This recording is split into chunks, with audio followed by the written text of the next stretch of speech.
Good evening, everybody, and Happy New Year. This study session of the Board of Education for January 6, 2015 is called to order, and I'd like to extend a warm welcome to everyone present and to our television viewers. While our study sessions are generally limited to our receipt of information from staff and discussion of that information and review of resolutions prior to a vote, at times we conduct votes during our study sessions. Any item that has been voted on this evening has been posted as required by state law. This meeting is being televised live and will be replayed throughout the next 2 weeks. Please check the board website for replay times. This meeting is also being streamed live on our PPS TV services website. So the first thing on our agenda is public comment. Ms. Powell, do we have any people signed up for public comment? Brenda Stamper and Saskia Lippy. Okay. So while you are coming forward, I'll go ahead and read our instructions for public comment. Thank you for first of all, thank you for taking the time to come to the board and provide us with your comments. We value public input and we look forward to hearing your thoughts, reflections, and concerns. Our responsibility as a board is to actively listen and reflect on your comments.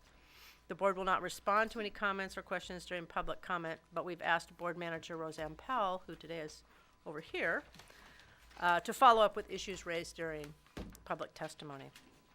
Guidelines for public comment emphasize respect and consideration of others. Complaints about individual employees should be directed to the superintendent's office as a personnel matter. You have a total of 3 minutes to share your comments. For the first 2 minutes, there's a green light that'll go on right there in front of you.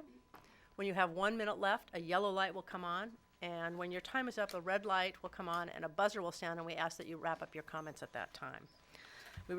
So we sincerely appreciate your input, and thank you very much for being here tonight. So either one of you can go ahead. Good evening, board members. My name is Brendan Stamper. I'm the parent of Calvin Stamper, who's a kindergartner at the Odyssey program at Hayhurst Elementary, one of the focus option programs. Thanks for the opportunity to speak in front of you today on behalf of Odyssey. And during the December board meetings, a representative from our program presented our support for the proposed changes to the lottery system and the goals behind them. This time I'd like to shift the focus a little bit to our unique and effective education model for this platform, and to do this I'd like to provide with a personal example. Last year when my family was surveying the many options for kindergarten in the Portland area, we discovered Odyssey but wondered how a focus option program could focus on history. And after spending 6 months in the program, I realized that history is not the focus but rather the lens. And Odyssey's focus is delivering education in a way that immerses students in an integrated thematic curriculum that enables them to achieve their fullest educational and personal potential in a multi-age cooperative learning community. This approach inspires students to think independently, critically, and creatively while engaging them with their community. So here's my example. This year's thematic lens is the history of Portland. So my son has been assigned to do a report on Rodney Gleason, one of the city's founding members. He's thinking creatively by drawing pictures of Gleason and his life experiences. He's thinking critically by assembling a chronological timeline of his life. His learning is integrated because his classes are incorporating other aspects of Portland history and culture. He sings songs about Stumptown in class. He builds popsicle stick bridges to relate to the scenery. He even engages his community we went and visited Gleason Street, went to our local cemetery where Rodney Gleason happened to be buried, and he's speaking with the staff there. So through this historical lens, my son got out into his community, was asked to think critically, creatively, and collaboratively. Now I can see how this type of learning and community engagement in kindergarten will shape his whole experience in the Odyssey program. I see middle school kids in this program well-spoken and engaging in the hallways and at informational nights. The literacy and speaking skills students learn throughout their tenure at Odyssey is preparing them well for high school. Even more exciting is the fact that we believe this educational model works well for any student from any background. Team teaching, differential instruction, theme-based interactive learning, and the execution of an open-ended curriculum are well suited to diverse classrooms and diverse student populations. As educated teachers and parents, we welcome diversity and want to ensure that Odyssey program is available and appealing to all PPS families going forward.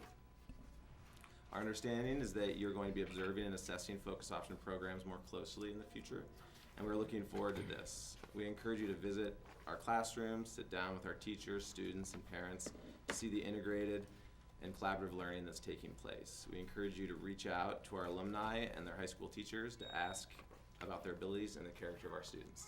Thanks. Thank you.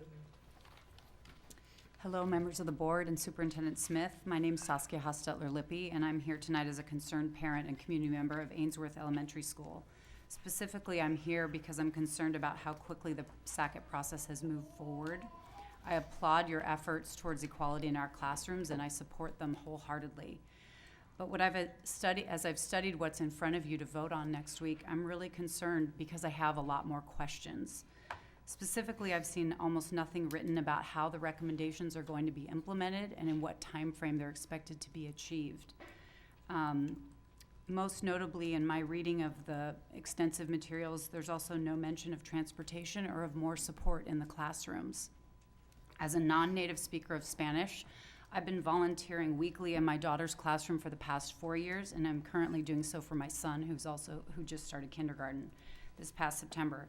I can tell you firsthand from watching these children acquire Spanish how difficult it is for young students, especially even those who have extensive home support, as mine do. My daughter, who's now in the 3rd grade, spent 6 months crying daily about not wanting to go to school. At one point, she chased me out of school onto Southwest Vista Avenue, and I had to escort her back into the building. It was about 6 months before she spoke one word of Spanish to me. On the first day of school this year, my son, who's 4 years younger than her, marched into the building and never looked back. And already at this point in the year, I can have a full conversation with him in Spanish, and he both understands me and responds to me.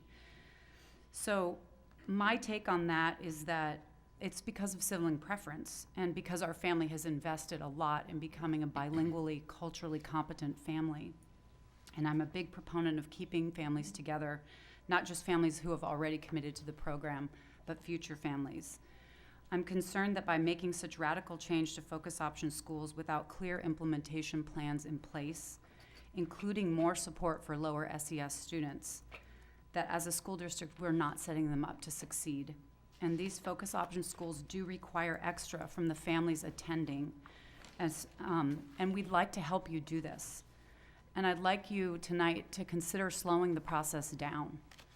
We need an implementation plan that's really clear and thoughtful and that includes more focus option feedback and representation. Together, we can do this. Thank you very much.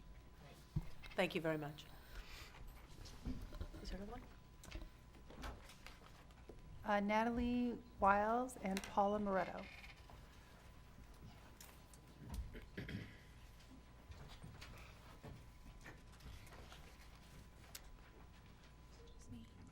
You can go ahead. Okay. Thank you for your time. I'll move quickly. I moved here recently from Los Angeles, probably like many other people who don't want to admit that. My daughter attends Ainsworth. She's actually in the community side in 1st grade. I'm a native speaker of Spanish, came from a 90-10 immersion model, and I was unable to get her into the program because it's so popular. I have been following the SACIT process since before my husband even got a job offer here. I believe deeply in education. I previously lived in the Crenshaw area of Los Angeles, one of the poorest areas of Los Angeles, and having no safe school to send my children to, myself and other community members opened a charter school. I stood in front of LAUSD fighting for our charter, so this is very familiar to me. We have a constructivist program at our school in Los Angeles, 90-10 immersion.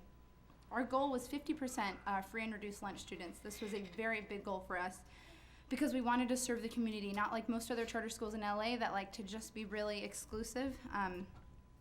And we didn't think it would be that hard. We didn't put our application online. I was head of recruiting Spanish language parents. The district itself is 30% free and reduced lunch. The area we were in is 75%. I've never worked so hard for anything in my life. I stood in front of grocery stores. At Head Start, I said about our application, we made sure that, we were really careful about who heard about our school. And we had barely 30% students who were free and reduced lunch. And this really affected our program. When we moved to Oregon, we chose PPS specifically because we felt that it was really possible to get really good quality education, and it was important for us to live very close to downtown with as much diversity as possible. And having opened this school and been through this process, I know how difficult this is. And these SAC recommendations appear to be very grandiose to me. We have wonderful, robust programs that really serve the students well. And with so many questions from week to week, I only see the recommendations implemented in their current form as hurting these programs and hurting these students. It's alarming that there was no community, from what I can tell, very little community involvement in the creation of the recommendations, especially because there was no recommendation from the families that were in these schools. I urge you, I implore you to please just wait. There's no rush. I understand that there's been so much time and investment and that you want to make a decision next week, but there is no rush. You don't have to do it next week. You can wait. You can take more time. You can listen to the parents who want to help you. And we are very eager to help you. Thank you so much for your time. Thank you for your testimony. And thank you to everybody else. Please feel free to connect with. We have two more. We have two I'm more? sorry, Oh, I I'm was sorry, I looking thought you said 4. Okay. I'm sorry. Irene Taylor Broski and Mark Feldman. Well, welcome.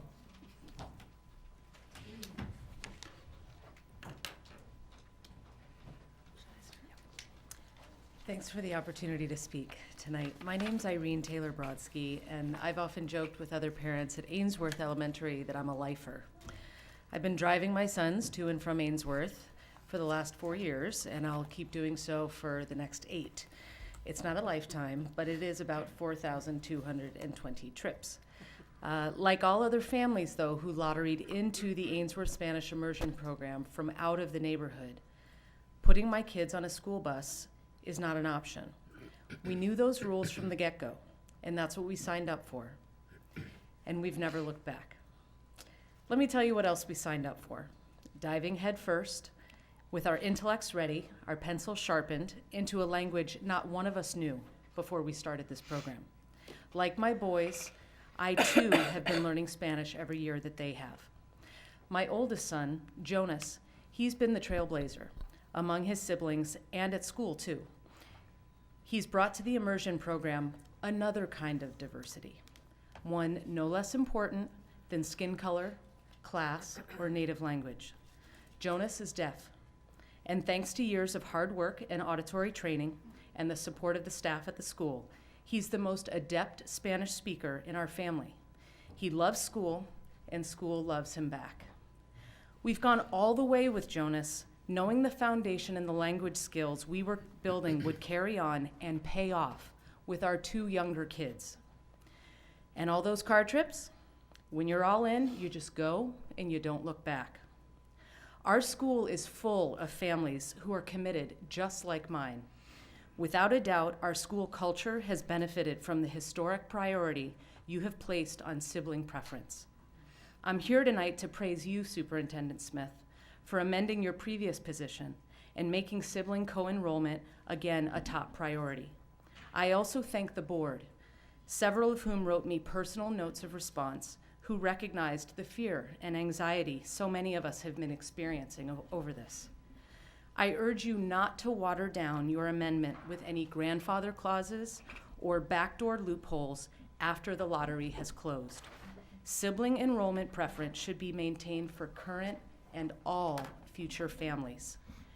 My family lives and supports diversity, and the best welcome mat we can put out for future students at Ainsworth is one rooted in strong student communities and parents who aren't afraid to go all in for their kids. Thank you. Hi, my name is Mark Feldman, F-E-L-D-M-A-N, and I'm chair of PPS's TAG, Talented and Gifted Parent Advisory Council. I'd like to provide some input on the climate survey that's on the agenda tonight. I can't speak for the whole TAG Advisory Council because although PPS departments and many community groups were consulted, we were not, so these are my comments. The 2012 TAG Parent Survey had over 1,200 responses, which was a rate of, for families of over 20%. Except for Access Academy, as many of you know, the results were pretty dismal across schools. 80% of parents with an opinion disagreed that PPS's TAG services provide appropriate learning opportunities and challenge for the children. 80% disagreed that PPS provides opportunities for their children to work with similar ability peers. 83% disagreed that PPS has improved their children's academic achievement. I believe that the climate survey as it exists now does not have questions that will show whether supports for these learning issues have improved. The parent climate survey asks about tag identification, but confuses it with taking honors and AP classes. The student survey doesn't even ask about tag identification, so it will be impossible to break out results. These must be corrected, otherwise the results are useless with respect to tag services. There are various questions about bullying or teasing because of race, sexual preference, etc. Well, bright, bored students may retreat into their book during classroom or social times, and they often feel alone because of a lack of similar ability and interest peers. These issues can make tag students targets for teasing, social isolation, and bullying. This can have an especially detrimental effect on young girls, as we found out with my daughter. Talented and gifted students deserve to be able to report about their social and emotional security issues also. The overall tone of the survey seems to be dealing with academic struggle, but many tag students suffer because they're not challenged enough. I don't think that current questions will show whether tag students need more learning support because they're not challenged enough. In several cases, this survey asks parents and students to respond about all or other students. Although not specific to tag students, I think this is unreliable to ask about the abilities or expectations of others, so I believe this is important to correct as well.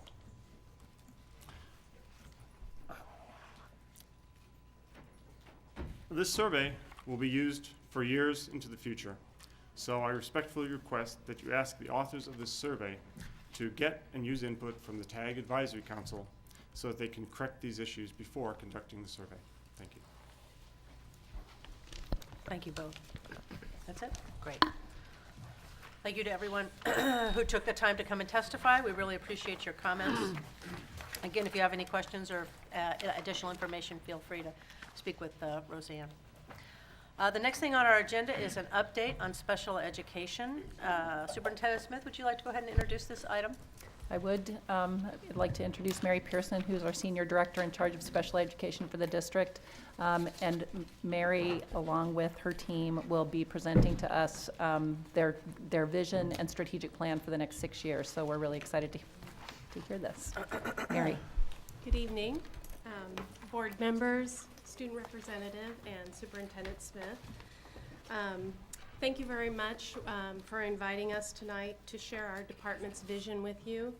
I have not had the opportunity to present to you since I have been was hired as the senior director in 2012. So we're really excited to give you this update tonight. The special education department touches young children, students, and their families from the ages of birth to 21. Our department is rooted in the notion of teaming, and so to start, I would like to introduce our team tonight. I'll let them introduce themselves. Good evening. Ed Krankowski, Assistant Director. Michelle Markle, Program Administrator of our Community Transition Program. Robert Cantwell, Program Administrator, supervising several district-wide programs, including early childhood. Ashley Harris, Family Liaison. Okay. As you see here, this is our special education vision statement. This vision statement builds on the accomplishments that we have made in our department over the past several years. Foundational to our vision is this mission statement. Sorry, the lights just. The development of this mission statement started actually with Robert Ford, our previous director, and has been narrowed and down to the statement that you see here through a vetting process. I'm going to start by reading it. PPS is committed to reversing the trend of isolation and segregation of students with disabilities by ensuring all students have access to high-quality instruction, responsive to their needs, and delivered by effective and culturally responsive educators within the least restrictive environment. And the next part of the statement is our primary focus is to build the capacity and to support staff members district-wide to ensure the effective instruction is the predictor of student outcomes. And that last statement is really what we're kind of focusing on in our 6-year strategic vision is really about building capacity. That we know that if we are going to actually really make changes in the way that we serve students and student outcomes, we have to build the capacity of all staff to serve a wide range of learners.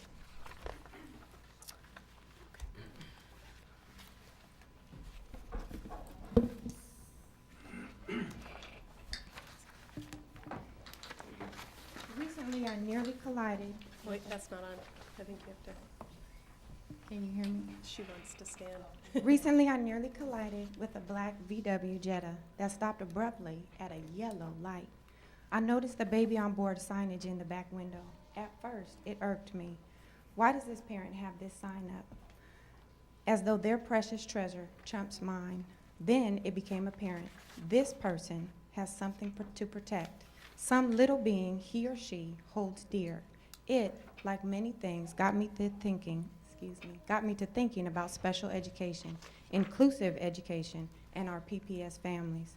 We serve approximately 6,900 precious treasures, other people's babies, on board our school bus. Please use the pen and paper provided at your desk and take a moment to jot down the top 5 people you are closest to.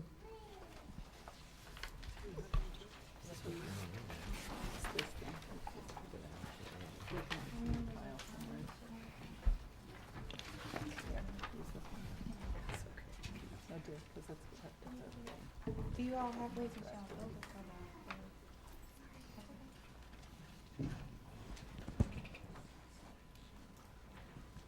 You have maybe 15 seconds remaining. I'll know you're done when I see your eyes.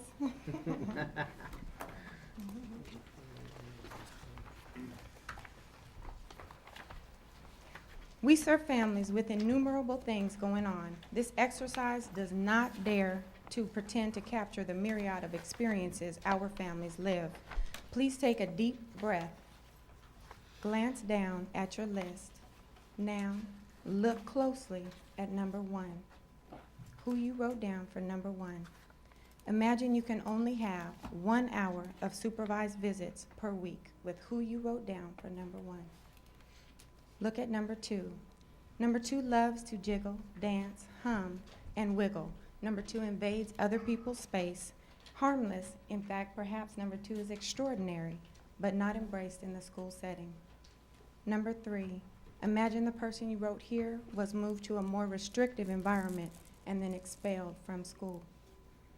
For number 4, your number 4 cannot read nor toilet themselves and is over 12 years old. Number 5 is unemployed and searching for a job for the last 4 years.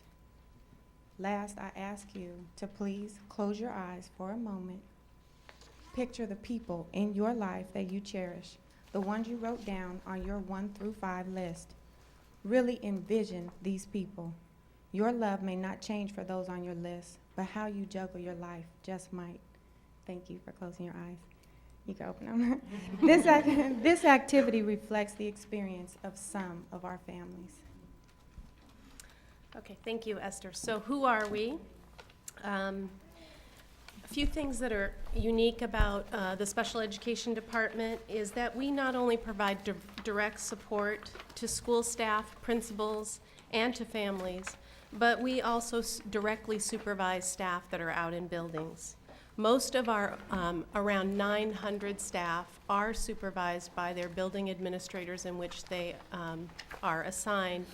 But I think it's important to know that the 7 program administrators in our central office also directly supervise about 170 staff, and that's motor staff, feeding team, assistive technology, autism team, TOSAs, early childhood, and then we directly supervise all special ed staff that are in charter buildings. We also, in addition to services in our school buildings, we have 4 special programs. So we have an early childhood team, which Robert Cantwell will go into more detail about. We have our Pioneer programs, so there's the K-8 program and the high school program. And then we have our 18 to 21-year-old program that serves students in the community transition program. And as Esther said, we serve approximately 6,900 students. That's a little over 14% at this point. We are up this year about 150 students from last year. And we support in 81 schools, in our community-based options, charter schools, private schools, and in our special schools. So why do we feel the need to change? What is the urgent need? We can no longer really continue to do what has not worked in the past. This data that you will review is evident of our absolute need to make a change in the way that we serve our students. As I go through this, I want you to understand that these are benchmarks that all school districts are measured against, all special education departments in the state. And the state target that you see in parentheses is set by an average of all of our neighboring districts in the state. So 53% of third graders with disabilities are not meeting benchmark in English language arts. The state target is 69%. Black students are 5 times more likely to be excluded from school for more than 10 days, as you are all well aware of that issue, because I presented earlier this year about the significant disproportionality and our corrective action around that. In our last year, we reviewed data on the number, what were the demographics that were coming to our advisory team around wanting to look at more restrictive settings. And 71% of the students that were presented to that team were students of color. 25% of the students in our behavior classrooms are African American. That African American students make up 10.7% of our population, so you can see the significant disproportionality there. Less than 6% of students actually exit our behavior classrooms. And we're digging a little bit deeper into this data, and after talking to talking to the buildings and the staff, I do believe that some of the recommendations being made around the enrollment and transfer changes for students who are in focused classrooms will change this data. Because what I'm hearing from staff is that they tended to hold on to students in those behavior classrooms that maybe could have been exited because the families didn't want to go back to their neighbor. They wanted to be able to stay in that building where they were successful. Most of the time we want to serve students in their neighborhood schools, but in some cases where they haven't been successful and they've been moved to a new community where they now have been very successful and have become a part of that community, this is an exception where we want to give parents an option. 4-year graduation rate for students with disabilities is 31%. The state target is 67%. 5-year is a little bit higher, 36%. The state target is 72%. I think it's important that to understand that there are misconceptions about students with disabilities and their ability to access core instruction. Out of the 6,900 students, it's 3.6% of those students actually have an intellectual disability. The majority of the students that we serve in special education have communication disorders, learning disabilities, other health impairments such as attention deficit disorder and other. So what we're saying is that all students, when given the correct accommodations and supports in a general education setting, can be successful. There are several socio-political factors that are aligning right now to really shape the work that's happening here in PPS. First, I'd like to point out at the federal level, just this last summer, our Secretary of Education, Arne Duncan, pointed out a new ruling that is shifting the focus in special education from compliance, where it has been typically, to student achievement. This is a big shift. So it's not saying that we will no longer be compliant with federal laws, but we, in addition to being compliant, our funding will actually be tied to student outcomes and student achievement. So that's a big shift.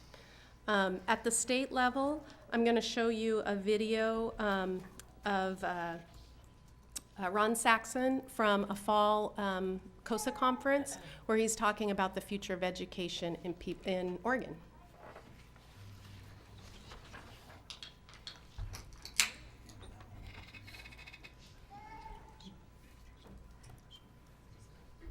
I want to talk a little bit about the challenge. One of the two challenges that I believe, or maybe it's three, that I have written down here today. And the challenge is to say to you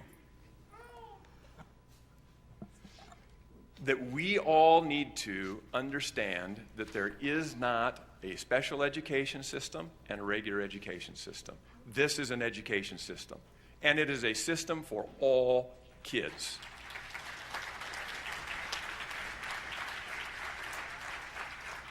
And with that comes a two-way responsibility. I'm glad you clapped because you might not like the second part. And with that comes a responsibility, and it's a two-way responsibility. It is the responsibility of the regular education classroom teacher to make sure that they do a great job of including students who need additional supports in an effective way in their classroom, and that they deliver such high-quality instruction that it's clear for us who needs additional support and who does not.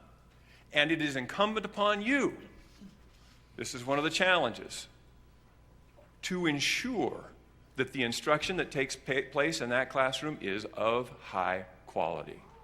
It is not going to be acceptable for it to be of secondary quality and for us then to identify students as having a learning disability when they do not.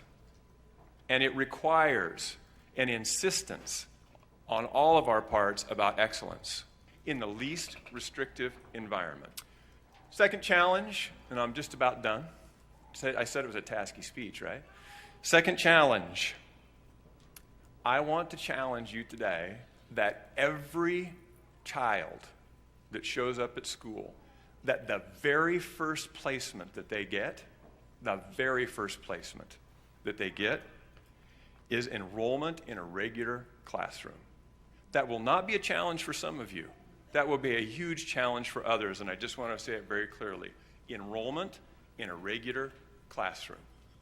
Whether that's a K-5 classroom, or it's a homeroom at the middle school or high school, or it's a science class at the high school, first placement, regular classroom. Principal. There were often times when I thought, well, that can't really happen. But when somebody just acted like it was going to happen and just said, no, this is not a debate, this is what's going to happen, it did. So I want to challenge you to just say, no, this is just what's going to happen when you start thinking about these placements and when you start thinking about what's possible. Okay, so as you can see, there's a paradigm shift happening across the nation. And what we're attempting to do with our vision and our strategic framework is to make that a reality in PPS. Special education students are general education students first.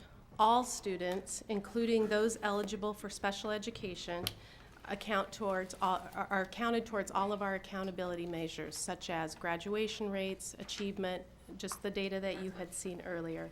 We are one system.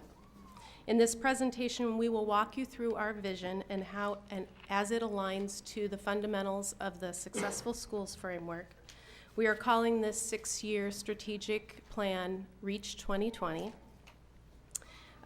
You will see that equity is at the center of all that we do in the special education department. And we will start our presentation with early childhood and end with our 18 to 21-year-old program.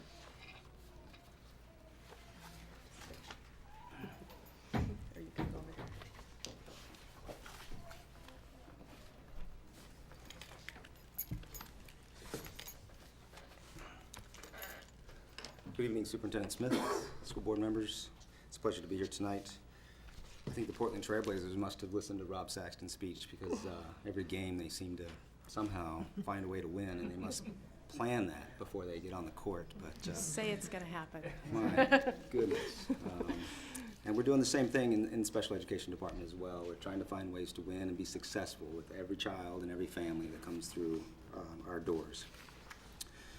Our special education department is aligning its early childhood special education work with the district's 3 priority initiatives, as well as the Successful Schools framework. Early childhood is the entry point for Portland families and the beginning of this critical investment in early learning. I'd like to share with you a powerful data point that I received just last Friday from the Early Childhood Technical Assistance Center. The ECTA Center is a program of the Frank Porter Graham Child Development Institute out of the University of North Carolina at Chapel Hill, funded through a cooperative agreement from the Office of Special Education Programs, the U.S. Department of Ed. They put out a document called The Economics of Early Childhood Investments. It's a 43-page document, the gist of which, they just put this out on December 10th, last month, by the way. White House Council of Economic Advisors released this document analyzing the research on economic returns to investments in early childhood education. And so this document cites research suggesting that expanding early learning initiatives would provide benefits to society of roughly $8.60 for every $1 spent, about half of which comes from increased earnings for children when they grow up. Other benefits include increased parental earnings and employment, reduced need for remedial education and later public school expenditures, increased educational attainment, improved health, and decreased involvement with the criminal justice system. In short, it pays to invest early. I would now like to highlight 3 aspects of the work in which we are currently engaged as a district.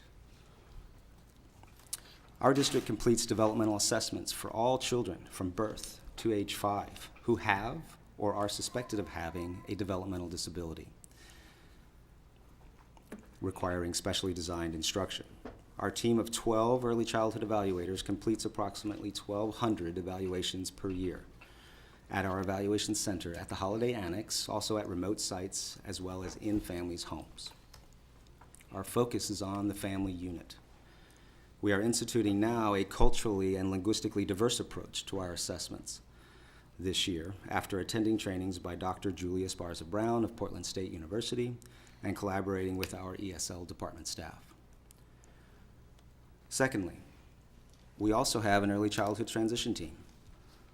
We look at this team as providing a bridge between early childhood special education and kindergarten. This year, we added back a team of 6 core early childhood specialists to provide targeted supports to incoming kindergarten students with disabilities. These supports also included coaching and consultation to these children's families, kindergarten teachers, educational assistants, building administrators, and other school support staff. For the first time that we are aware, we instituted an all-hands-on-deck approach for the first 6 weeks of school this past fall, supporting over 400 incoming kindergarten students with disabilities. 20 early childhood special education staff, special education TOSAs, coaches, consultants, special ed program administrators, the director and the assistant director of our department, as well as special education paraeducators, were either on call or physically present in school buildings, in kindergarten classrooms, to ensure successful transitions for all kindergartners. The Early Childhood Transition Team is a district-funded team. Why did we add this back? We needed to relieve workload issues for our learning center teachers, and it is the right thing to do for our children and families who have children with disabilities. Our transition team members are integrated into our regional data-driven special education teams, which you will hear more about later. So how did it go? Very well overall. A higher percentage of incoming kindergartners with disabilities started their formal educational career in their neighborhood kindergarten class with their peers. A higher percentage of those kindergartners with disabilities continue to thrive in their neighborhood kindergartners. What did we learn? We sent out a survey to over 400 PPS staff members to seek feedback on the supports our early childhood transition team provided. We wanted kindergarten teachers, school special education staff, and building administrators to have their voices heard. We learned that we need to increase and improve communication to school teams. We learned that kindergarten teachers need training, support, and information before kindergartners arrive in the fall.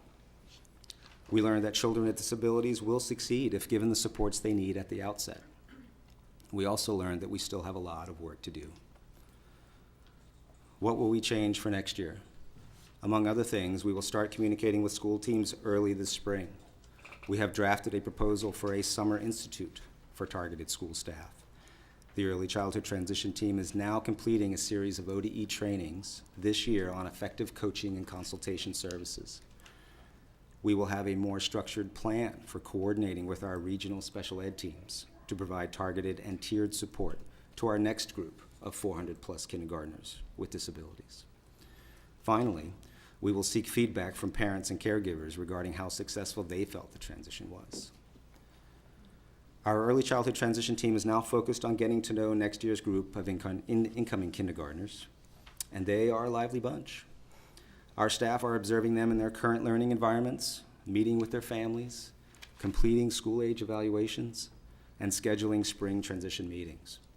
We are diligently working toward a seamless transition process from early childhood special education to kindergarten, and we are focusing on child and family strengths and assets, including cultures, languages, and other abilities. We can't wait to see what contributions these children and their families will make to our school communities. To my knowledge, we are the only district with a team like this doing this extensive work between early childhood and kindergarten. Our innovations have drawn the attention of at least 2 neighboring districts who are interested in learning more about our model. The last point I'd like to highlight is that we are actively collaborating and partnering with Dr. Harriet Adair and the Portland Public Schools Preschool to 3rd Grade Early Learning Committee as part of the district's investment and expansion in early learning. Children with disabilities are in our Head Start programs, and they will be in our kindergarten programs. In fact, 14 to 19% of all Portland Head Start children are eligible for special education services. It is critical that we support their inclusion in our school communities and ensure that all families are valued. Governor Kitzhaber is prioritizing early learning as well in his proposed budget. His priorities align nicely with the budget work and the vision that this district's Preschool to 3rd Grade Early Learning Committee wants to put into place.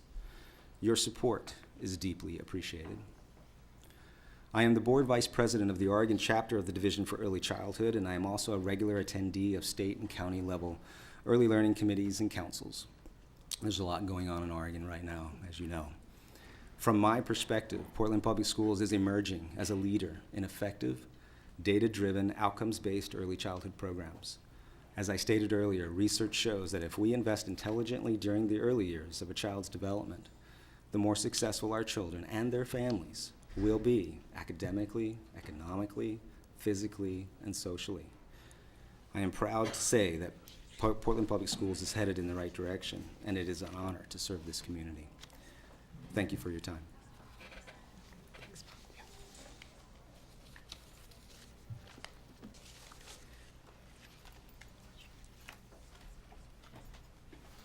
Good evening, Superintendent Smith, board members. Thanks again for this opportunity. It's a real pleasure. I want to start off by just going back to what Rob Saxton said in his video clip. And what he said was one of the challenges was the implementation of one system. And what I got from that was a tiered system of support, commonly referred to as response to intervention, RTI, or multi-tiered systems of support, which is really kind of the new moniker for a tiered system. And that support is there and implemented for all students with fidelity. The exciting thing is that Portland Public Schools is gaining momentum in this area around the culturally responsive positive behavior intervention supports. And as Mary had mentioned earlier in the presentation, we're going to walk through the fundamentals of the Successful School Framework and talk about how special ed can help in the implementation of these fundamentals. So starting with our school psychologists, which have been a pleasure to work with in this area, we're looking at a shift in service delivery model. The model that the school psychs are going to be using is endorsed by the National Association of School Psychologists. So it's their national organization that has come up with a model that has a lot of symmetry to what you would expect in a culturally responsive positive behavior intervention support system. And by that, I mean prevention is the key focus. Levels of support matched to the need of the student is of primary concern. Monitoring student outcomes is also a huge part of the NASP service delivery model, and it's known as the Comprehensive and Integrated Service Delivery Model.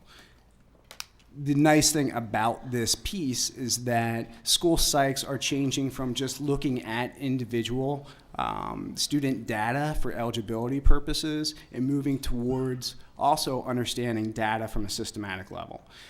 So they're looking at both individual data and systems data. And how does that system support the student? Not what is going on with the student, that the student isn't responding to the system. So it's a real shift in thinking.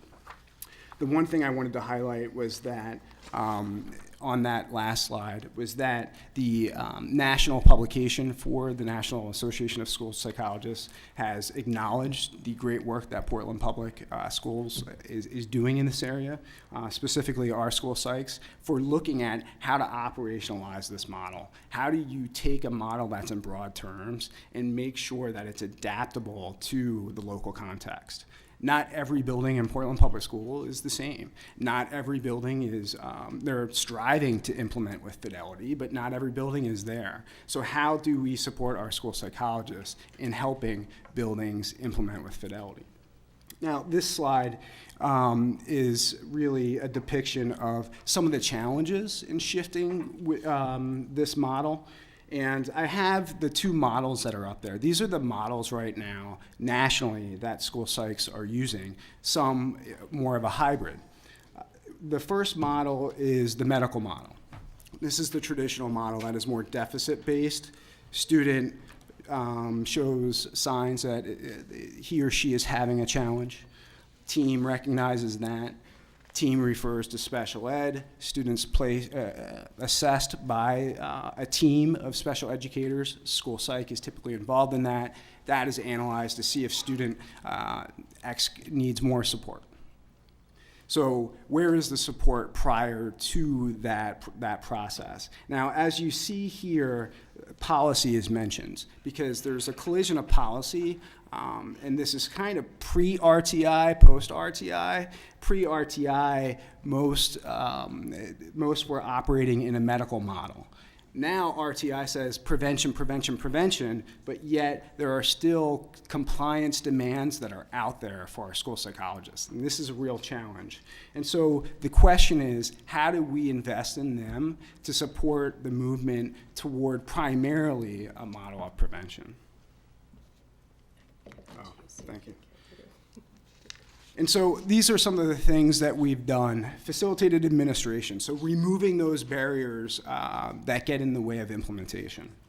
So we increased the number of school psychologists by 10%, which is our effort to say, let's get you in buildings, let's increase that FTE so that there is more time for you to devote to preventative practice. And that alone will not do it, and we recognize that. Systems have to be in place in order for school psychs to support those systems.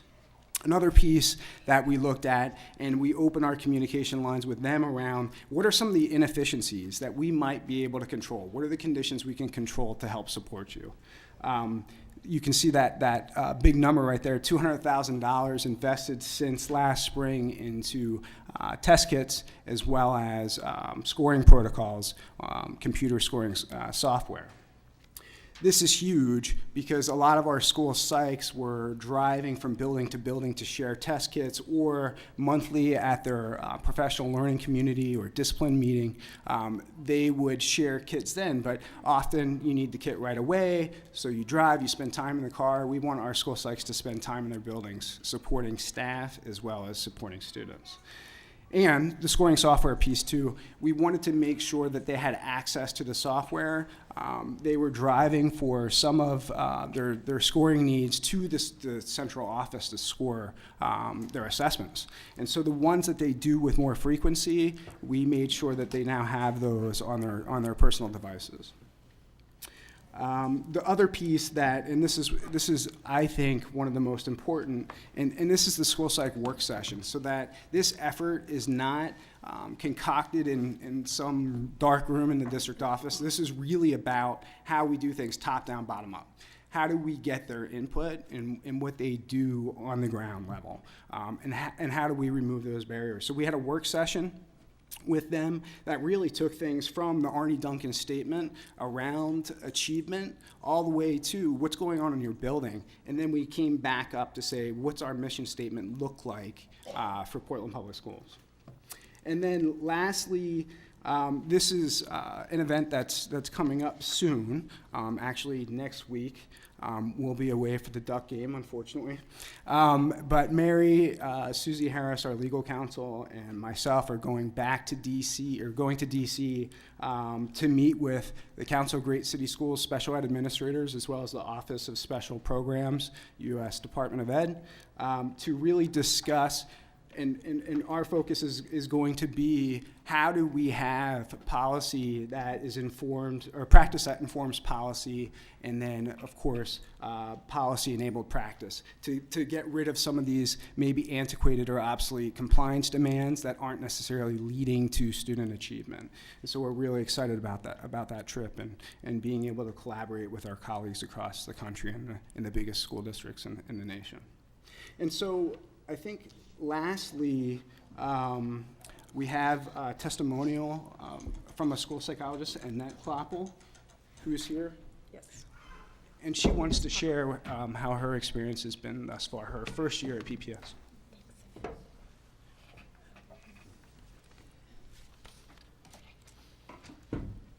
Hi. Thank you for your time today. I appreciate the opportunity to speak with you. And my name is Annette Kleppel, and I am a school psychologist hired in the fall of 2014, so I'm new still.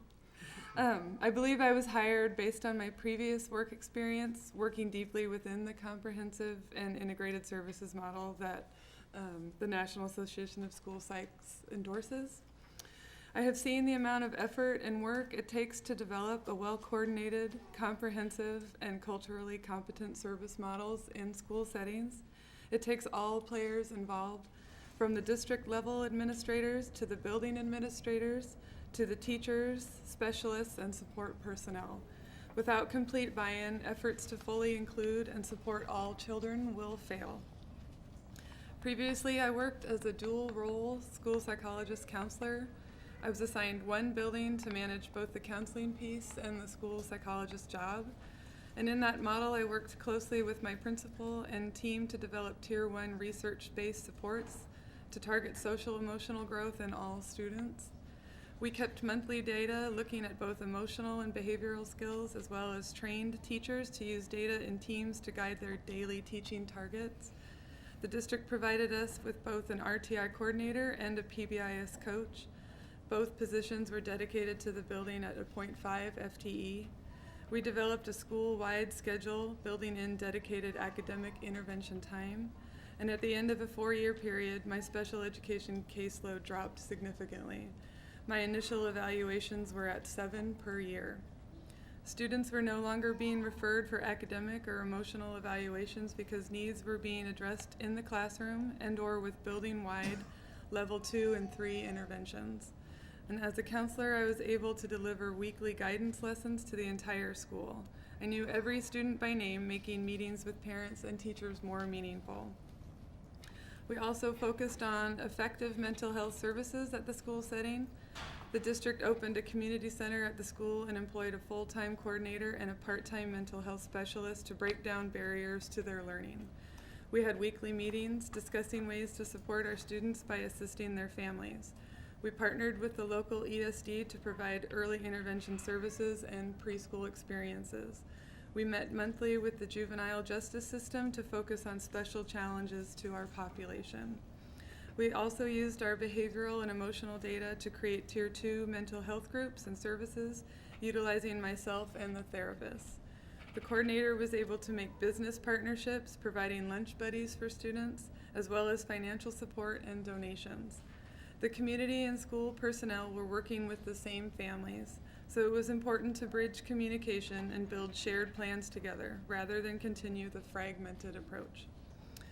I was able to deliver more services to children and families. If I was not teaching guidance lessons, I was running social skills group, leadership teams, meeting with individuals, providing sensory breaks, conducting functional behavioral assessments, observing students, connecting families to services, running school-wide universal wellness activities such as Screen-Free Week, conducting universal screening measures, identifying students who were not responding to Tier 3 interventions, and working closely with all specialists involved in supporting our school. It sounds bright and shiny, but I realize it was a lot of work and sometimes it was messy. But the one constant was full and unconditional support from the district and principals. We had barriers such as time and money, but those are constant. Other barriers such as adequate staff, OTs, speech and language pathologists, counselors, psychologists, educational assistants, RTI coordinators, PBIS coaches, behavioral specialists, paid trainings, materials needed such as curriculum and sensory diet needs, proper space and transparent communication were provided and never needed to become barriers. In the struggle to balance tight school budgets, the decision was made to value resources for students and learning supports. I am pleased and excited that PPS is moving towards the NASS comprehensive service delivery model, and at this time we need to start providing Tier 1 supports in all buildings. We also need to start building capacity of all players to make data-based decisions for both academics and behavior. We need to start creating meaningful and relevant Tier 2 services for all students. We also need to address the high-intensity Tier 3 supports that our most fragile or disengaged or severe students require. I have seen the comprehensive model work, and I have seen it benefit a community. The reality is that schools are confronted daily with multiple interrelated problems that require multiple interrelated solutions. Interrelated solutions require various forms of collaboration and the weaving together of resources. Schools are an important protective factor for all kids, and for some, it is their only protective factor. We can no longer marginalize student and learning supports and school improvement practices. We can start at the systems level with promoting school-wide practices to promote learning, providing preventative services, and collaborating with families and communities. We can also start at the student level by developing interventions and instructional supports to develop academic and social skills, and by providing mental health services to students and families. Thank you for your time.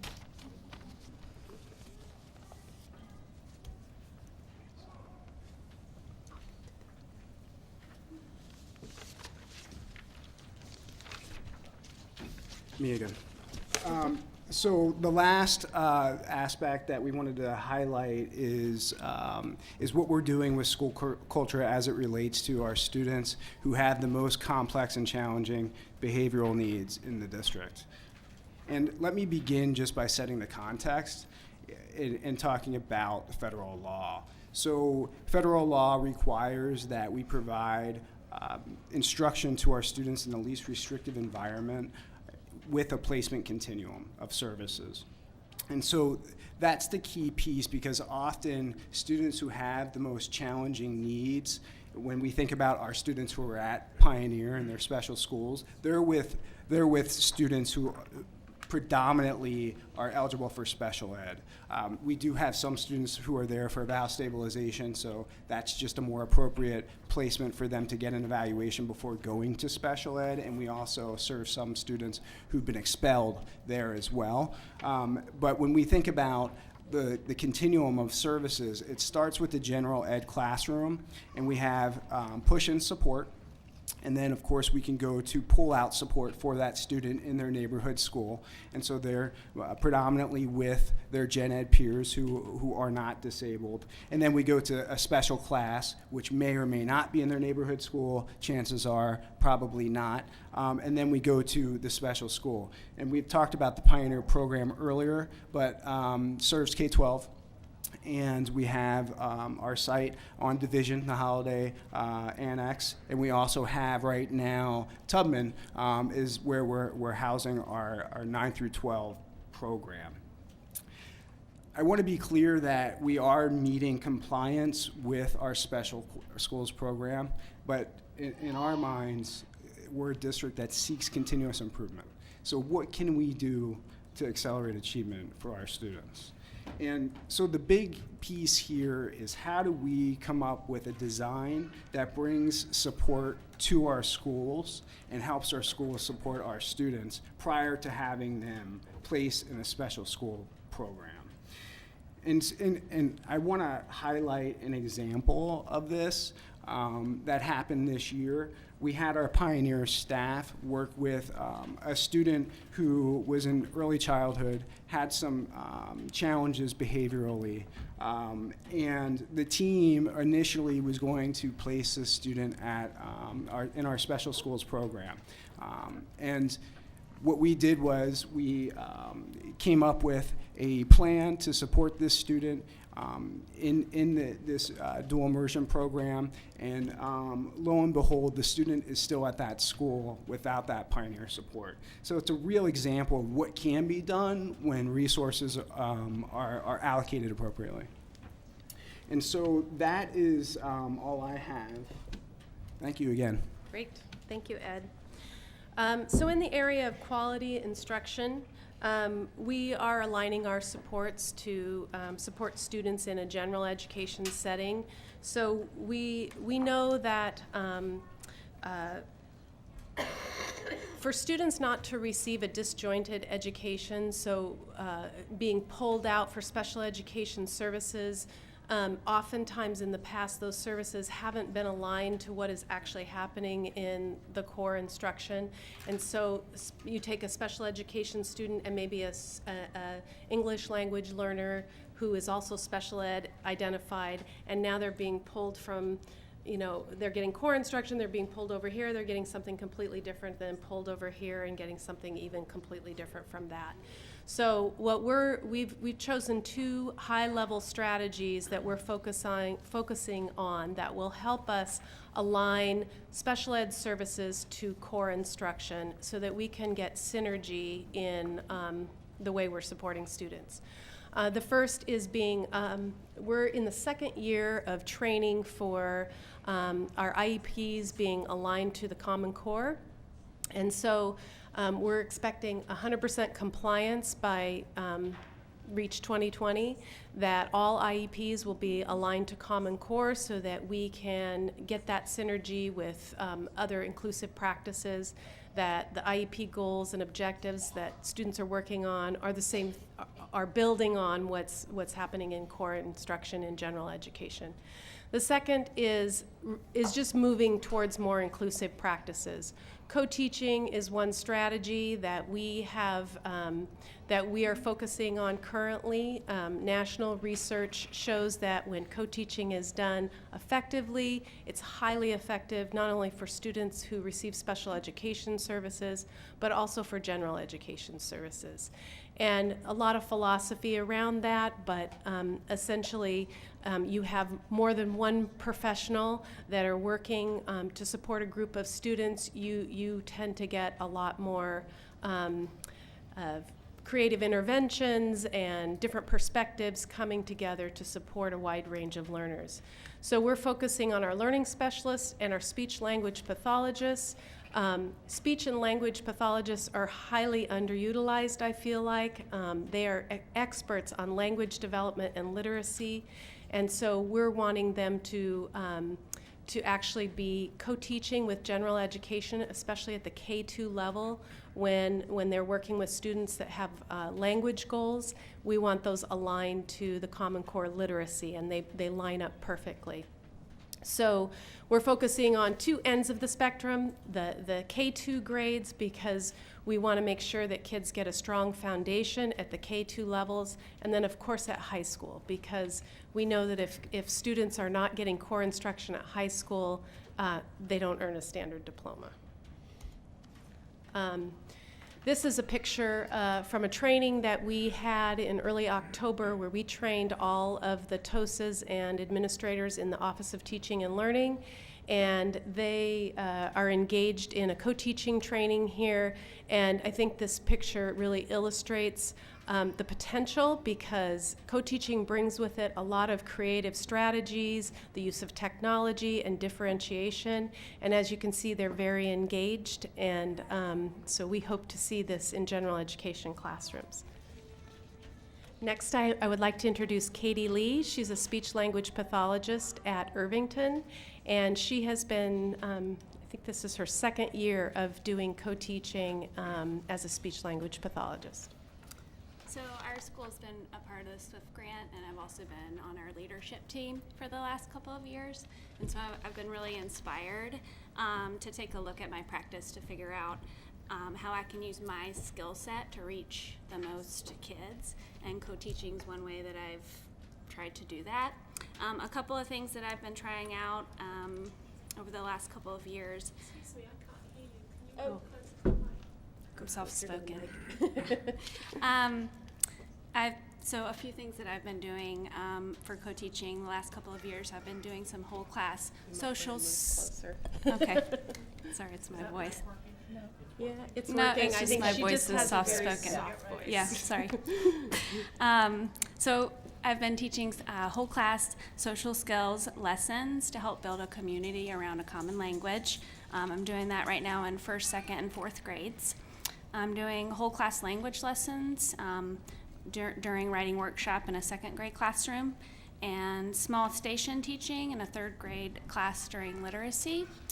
And also this year I've started a whole class articulation phonology lessons in kindergarten to help build awareness for the kindergartners around their speech machines and overall sound awareness. I hope ultimately that'll help with their literacy and maybe prevent some articulation problems down the road. And I know some other things are happening with other speech paths throughout the district. Those are just some things that I'm doing. So far I've seen a lot of benefits of co-teaching. Firstly, there are many different models that you can use. So you can, as a classroom and teachers, you can choose which one suits you, your class and your students. I'm not having to pull as many students out of their gen ed classroom. With co-planning and differentiation, I'm able to target specific language goals during those curriculum activities, which I think leads to greater generalization of those goals and allows the kids to practice certain strategies in the moment in the classroom. When planning with the gen ed teachers, I'm able to gain better mastery of the grade level curriculum, and at the same time, the teachers learning from me and gaining more understanding of particular student needs and different ways of incorporating language into their established lessons. And I'm hopeful that that'll help all students. Also, I think inclusion of all students into one classroom community can help improve social outcomes for both typical learners and kids with learning disabilities. There are lots of benefits, but I've come across some challenges. The first, of course, is finding the time to co-plan. The second is because I work at a K-8 school, I have 9 grade levels, and it's hard to learn all of those curriculums for all the grade levels. Also, when you're working with students with really significant disabilities, and then you have all students all the way up to TAG, adequate differentiation is tricky. And then lastly, the last challenge is that some teachers aren't yet ready to give up their autonomy and allow another adult to come in and help them plan and teach lessons. But I'm really excited about co-teaching. I think it's fun. It's way more fun to plan with another teacher than just alone. So thank you. Thank you, Katie. And in this model, obviously, leadership is huge. So I wanted to let you know that we are starting this week, actually, with January leadership. We will be giving a high-level overview for principals around inclusive practices and co-teaching as a possible strategy, with plans for future leadership to have breakout sessions for principals that really are ready to go deep into it. We know that if a building wants to do co-teaching at any level for next year, they have to start planning now, because, as Katie said, the schedule is really important. I want to point out to you some staff investments that have been made in the special education department, in addition to the school psychs increase that Ed had talked about. Through the negotiation process last year, there was 30 certified FTE added to the special ed department. That allowed us to do several things. Lowered learning center ratios. So you can see here our learning center ratios at the K-8 were 1 to 28, they're now 1 to 25. 6-8, they were 1 to 30, they're now 1 to 28. High school, 1 to 35, and they're now 1 to 25. And I know that does not seem like a lot, but we allocate FTE in 0.5 increments, so it actually really did make a huge difference for a lot of schools, and it made a difference for some of our K-8 schools that maybe only had one learning center teacher for a K-8 building. So just even lowering 2 or 3 students, it allowed, with the staffing ratio for many schools, experienced increase. And our speech language pathologists, we were able to lower their ratio from a 1 to 25 to a 1 to 50. And then we also added a bumping, what we call a bumping, for Medicaid billing. So for any speech pathologists that engage in Medicaid billing for eligible students, 5 Medicaid eligible students counts towards 1 more student on their caseload. So building in that time for them to do that work.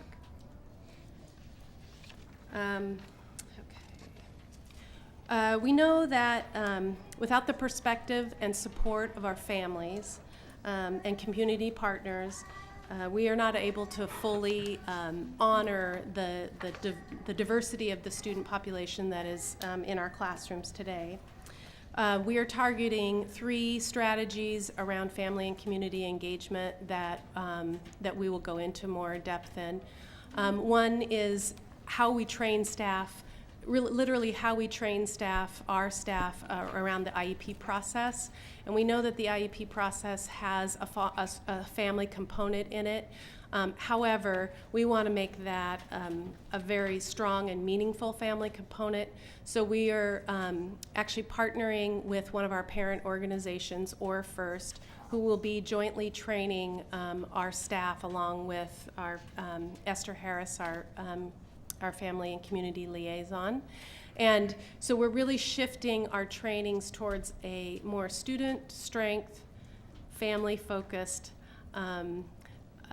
training, actually from the start.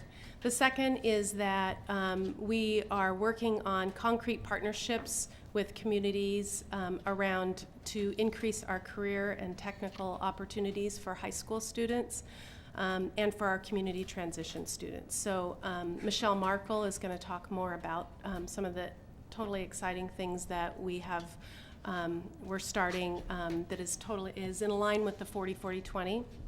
And then the last is just really, it's been a huge priority and effort for our department to really authentically reach out to our parent populations that have been historically difficult to reach, and to really build strong partnerships and empower them with knowledge. So I can't tell you how many times I've gone to meetings or I've heard from parents, particularly parents who speak a different language, that they really did not feel like they truly understood what they were signing, that someone just kind of pushed a paper across the table and said, this is how your son or daughter will get help. And so, to quote a former Secretary of Education, there's no more powerful advocate than a parent armed with information and options. So we want our parents to know what they're signing, what their options are, and to what questions they are entitled to and should ask when they're asked to come to a school meeting around special education. Hi again. You guys look ready to exercise. Woohoo!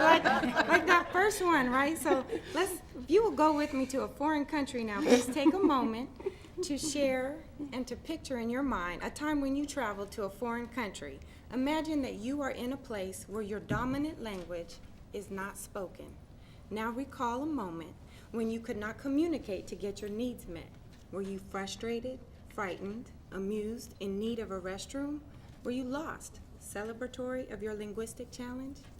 Recall the opening activity that I gave you guys and your list of loved ones. These two exercises capture a teeny glimpse of the experiences some of our families have. Do you want to do that? Thank you, sure. I have been asked to address racial tension between the district and our families in terms of cultural competence. Of course, we would all like the students and their families to change and appreciate our honest efforts on their behalf more. Thank you cards would be a wonderful start. But a general rule in resolving conflict situations is that we can only control our own behavior. Based on my participation in and observations of PPS special education process and individualized education plans, IEPs, in particular, as part of my duties to liaison between special education and the community that we serve, I would like to suggest the following additional guidelines to mediate cultural differences.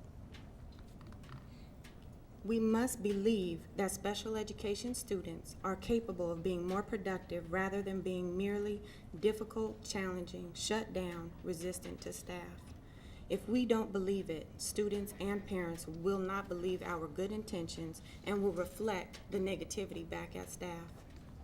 We must resist negative language about students. If students are described in negative terms when they are not present or in paperwork, it will affect how they are treated in person. We have too often fallen into a default adversarial position from the beginning. Instead, we must communicate that our mindset is to help students see their own strengths and use them. First, make a personal connection by listening and repeating the parents' positions so they feel that they have been heard, and then brainstorm how we can meet our shared concerns for the student and what that school and the school team and the parents and what the entire team can do so the student is able to be successful. Hope is a key component of behavior change. The IEP process is an opportunity for us to discover where students and families get their hope and strength, support it, and work up from there. Going into the IEP process with the intent, however well-intended, to dictate the predetermined plan to students and families fosters negativity and opposition. You might end up with the same plan, but how you get there will affect family involvement and success. Moving Day, Reach 2020, Inclusive Education, Unpacking Special Education. What a pain. We are comfortable in our familiar dwellings, and it's time for us to reach 2020 and move into an inclusive home where every student is welcome and where families are an integral part of our team. To unpack a new mindset on how we educate in order to reach Super Smith's top priorities, reading by 3rd grade, reduced exclusionary discipline practices, increase high school graduation rates. We must embrace our families so that our students are wholly supported. We've all been trained on equity and courage, and now it's time that we live it. Thank you. Thank you, Esther. Now I want to introduce Michelle Markle, and Michelle runs our 18 to 21-year-old program. Hello. Thanks for having us here tonight. Thank you for listening to all of this information. Before I talk about Community Transition Program, I'm going to talk about what the Special Education Department has been doing with the Professional Learning Communities quadrant of the Successful Schools Framework. This year, our department made a real commitment to getting into and supporting schools earlier, and we're using a PLC model to change the way that we do business as a special education department, and this is no small feat. PLCs are a collaborative process of driving change in practice based on data and evidence. PLCs ask 4 essential questions. So whether the PLC is focusing on improving student achievement or team achievement, school achievement, district achievement, the questions are the same. And those are, what is the target? What is the progress toward the target? What will we do when the target is being met? And what will we do when the target is not being met? So it's pretty simple. When we applied that to our model as a special education department, the questions that we answered the questions this way. So what is the target? Well, we want more of our students to receive services in the least restrictive environment and in their neighborhood schools. That's our big target and our big focus. What is the progress toward that target? We are going to be using a consistent set of data, student data that is available on the dashboard to measure this and to look for signs of risk. So what we do is we review student attendance, grades, discipline incidents, test scores, et cetera, by cluster monthly. And based on that data, we determine progress of school teams toward meeting our target of more students staying in the least restrictive environment in their neighborhood schools. So what are we going to do when that target is met? We're going to celebrate. We want to learn from those schools that are doing it well and help to scale that to other schools throughout the district. And what are we going to do when the target is not being met? We're going to send support staff in to provide modeling, coaching, and feedback to school teams, as well as an opportunity for reflection. And we will have the PAs be a partner in leading school teams to stay with a student in the least restrictive environment while they're still learning. Through this systematic use of data, we are modeling what school-level screening teams can do by using data to make decisions about intervention planning. We call these our 3D meetings, and 3D stands for data-driven decisions. I have an example of how this is working, just one of many. The high school 3D team was meeting, and a 10th grade black female was flagged for 3 days of suspension. In reviewing her case, we learned that she had a 3.5 GPA, she had a great history of attendance, and no other behavior concerns. In fact, she had a personal goal to become a lawyer. When we spoke to the school team, they were not worried about this rock star. They were like, this person's got it, no problem. What they didn't realize was that since the suspension had taken place, the student's attendance rate had dropped to just 65%, and her grades were declining. This process of paying attention to early warning signals and not waiting for crisis to happen allowed us to get help immediately to that school team and help them recognize that the student also needed immediate help in order to stay on track. So as you can see, what we're trying to do is get in earlier and support school teams in helping students stay on track before the crisis happens. Again, this is just one example of the good news, and there are many to choose from. So again, PLC is a collaborative process that drives change in practice, and we're working and learning together to build capacity of adults to support the students in our schools. And now I'm going to talk about CTP. Okay. Community Transition Program is Portland Public's program that serves students who are 18 to 21 years old, are eligible for special education services, and have graduated with any document except a regular diploma. We have about 175 students across 3 different campuses, but we're also highly community-based. Tonight, while we have our whole program improvement plan is also aligns with the Successful Schools framework, I'm going to highlight the partnerships one because that's some of the most fun and exciting stuff that we're doing. And at CTP, because we're community-based, because it's the bridge out of school, just like Robert's program in early child is the bridge into school, this is the last couple of years that we have with students for the bridge out. We rely heavily on our community partners for authentic learning experiences for our students. So it's no longer good enough to just spend all of our time in a classroom. We've got to get out into the real settings and apply what we're learning, provide coaching and feedback to students, and monitor that their learning in those natural settings. Some of the wonderful partnerships, and just a few here that I wanted to highlight, are first and foremost Portland State University. They've been a partner with our program for 20 years now. They provide free classroom space to our program and have for 20 years. Our program becomes a lab classroom for their students who are studying to be teachers and special education teachers, so it's mutually beneficial. In addition, we have an MOU with their recreational program. And so students, PSU students who are studying to become adaptive or PE teachers design units of study for our students who then participate in the unit of study, and our teachers are working with PSU teachers. There's a picture up here on the slide of students in wheelchairs doing a wheelchair basketball unit, and these are not students who are typically in wheelchairs. So there's lots of just fun integration and learning happening, and it's one example of a great partnership that we have.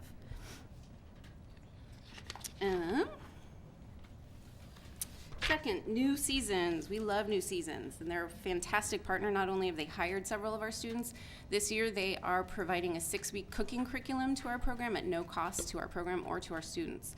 So somebody's coming in from New Seasons once a week for 6 weeks. They're providing a recipe. They're modeling how to cook it, sending every single student home with the ingredients and the recipe so they can recreate it at home. So that's another fun example of just how we partner with folks in the community and how thankful we are and reliant we are on their generosity. Third, Walgreens, Pizza Roma, the Red Cross, Good Samaritan Hospital, KBOO radio station, and our own Portland Public Schools are just a few of the partners who provide internships to our students. So across many, many settings, we have students in unpaid internships as learning experiences, and they also do job shadows, informational interviews, things like that. I want to give a particular shout out to Tony Magliano and his team here within PPS. We have created 8 new internships, work sites, just this school year. We have students in every single one of his departments, and he's really led the way in supporting our students in our program, and even hired one of our students in the IT department. So that's exciting, wonderful news. Finally, we also get a ton of donations every year to our program, and I want to highlight one for you, which was building wheelchair accessible garden beds at our Green Thumb campus. We have pictures of them right up there. And the Rebuilding Center donated all of the wood for the project. American Machine and Gear donated the use of their flatbed truck for hauling the wood. I thought we could just put it in the van. Like, that's what I had pictured in my head. I didn't realize how big the wood was, but we had to find a way to get the wood there, and we got a donation for that. And then we had a small group of staff and their partners who donated the rest of materials and labor and built them over a weekend. So now we have wheelchair accessible garden beds, and we're growing nutritious, wonderful food on site that we're using for our cooking curriculum. And another fun part of this, an extension of this, is that students at the Franklin High School construction program are going to be building us a mobile farm stand, and that's a protocol for it up there. So it's a wonderful partnership with Franklin, where then we'll be able to create another student-run business like our coffee cart that's out here, if you've ever seen that, and bring fresh vegetables, hopefully to be ESC, and to other different locations. So we have a lot of fun in the CTP. Some of the future partnerships that are currently under development are, first, with our own PPS high schools. Beginning next school year, we're hoping to expand career exploration options for our high school students via TA positions for credit within our CTP programs. This is one small but critical step toward growing our own next cadre of PPS special education teachers and paraeducators, which are positions that we have a really hard time filling. We're going to work closely side by side with folks in the curriculum department to assure that the courses are rigorous, that they are aligned to standards, and that they meet the new instructional hours requirements that are being set forth by the state next school year. Second, in addition to TA positions alongside with our Learning Garden Lab partners over at the Green Thumb campus, which is one of our campuses, we are also very interested in building STEM-related opportunities. Urban farming, environmental sciences, greenhouse mathematics. These things used to exist on the Green Thumb campus, and then they went away. Well, we would love to open those doors again. I know, having worked in high schools, that high schoolers are desperate for fun and authentic and hands-on opportunities, and we want our campus to be more integrated. If you've not been to the Green Thumb campus, I invite you to come visit anytime. It's 12 acres of garden space with 5 greenhouses. We share the space with Portland Parks and Rec, OSU Extension Services Master Gardeners Program, Portland State University's Urban Farming Program, and these are all partners who are on board with trying to find a way to do dual enrollment for our high school students where they can get high school credit and college credit. I'm so excited about that. And that'll benefit everybody, not just special education, right? Let's see. No. Okay. Sorry, I have 2 more future partnerships. Okay, third, I'm working with a small but mighty group of PPS parents to expand local college-based opportunities for adults experiencing intellectual disability through potential partnerships with PSU, PCC, and Concordia. There are 238 programs like this throughout the nation. We only have 1 in Oregon. And we want more college options for our students with ID, and we're going to continue to look for college partners who want to work with us to make that happen. PPS is the perfect size and influence of a district that can really work with college partners to make this happen for our students with ID. Finally, we want to hone in on that 20% of Governor Kitzhaber's 40-20 challenge to us and continue to develop and facilitate paid competitive employment opportunities for our PPS students who opt not to go to college. We talk about college all of the time in schools, but even within 40-40-20, there's 20% of students who are going to go right into work and keep learning on the job, and we want to honor that, build pipelines toward that. Next slide. Okay, I do want to talk about just a couple of challenges. At CTP, we have mainly good challenges and one sort of scary challenge. And one of our good challenges is that attendance at CTP is up.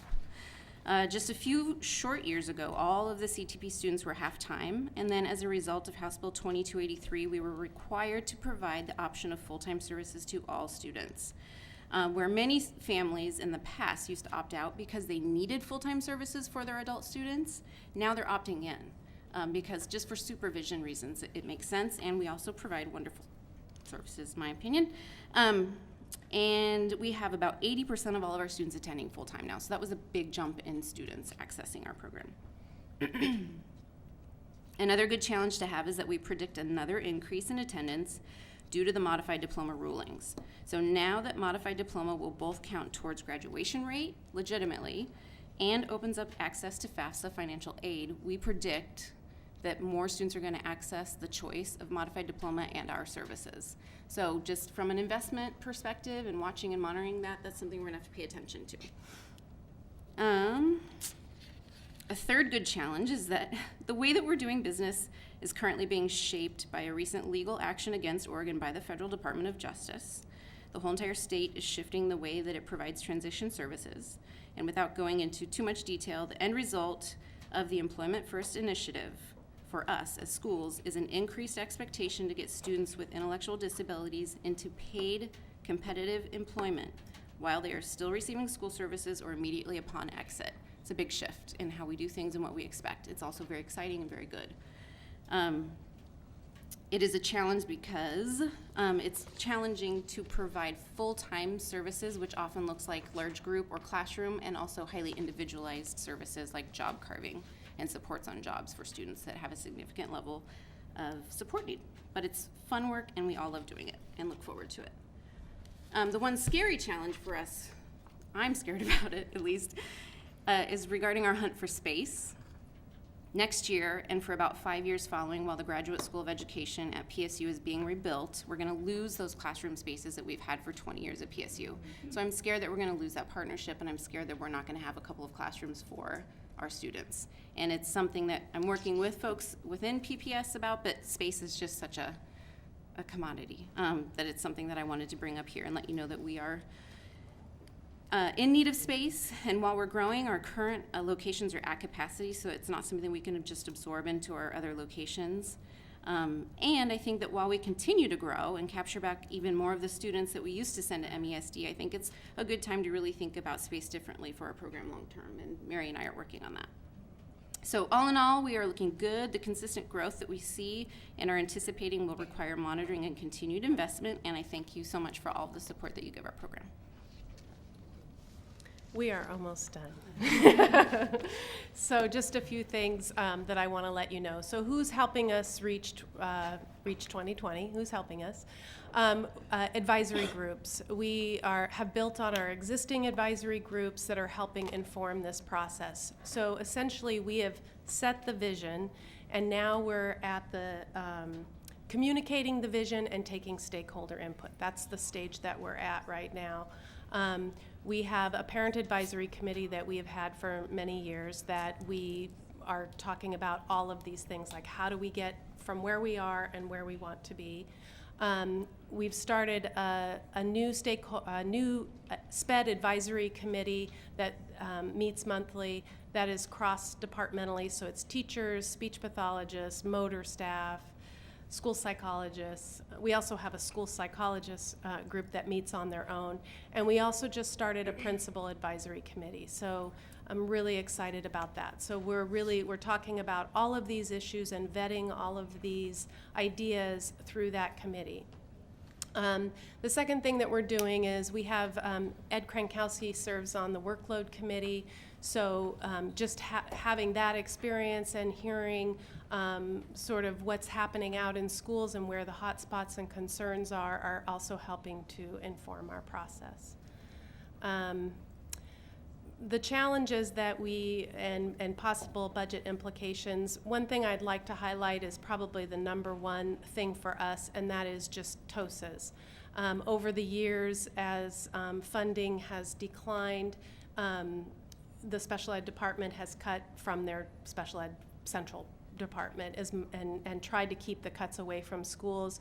So literally when I started in this district, we had 15 TOSAs, and we added TOSAs last year. Now we're up to actually 6, 3 behavior TOSAs and 3 academic TOSAs that are out really supporting all of this work that we want to see happen. So the 3D process that we're talking about, the regional support teams are really, our TOSAs are out doing that work.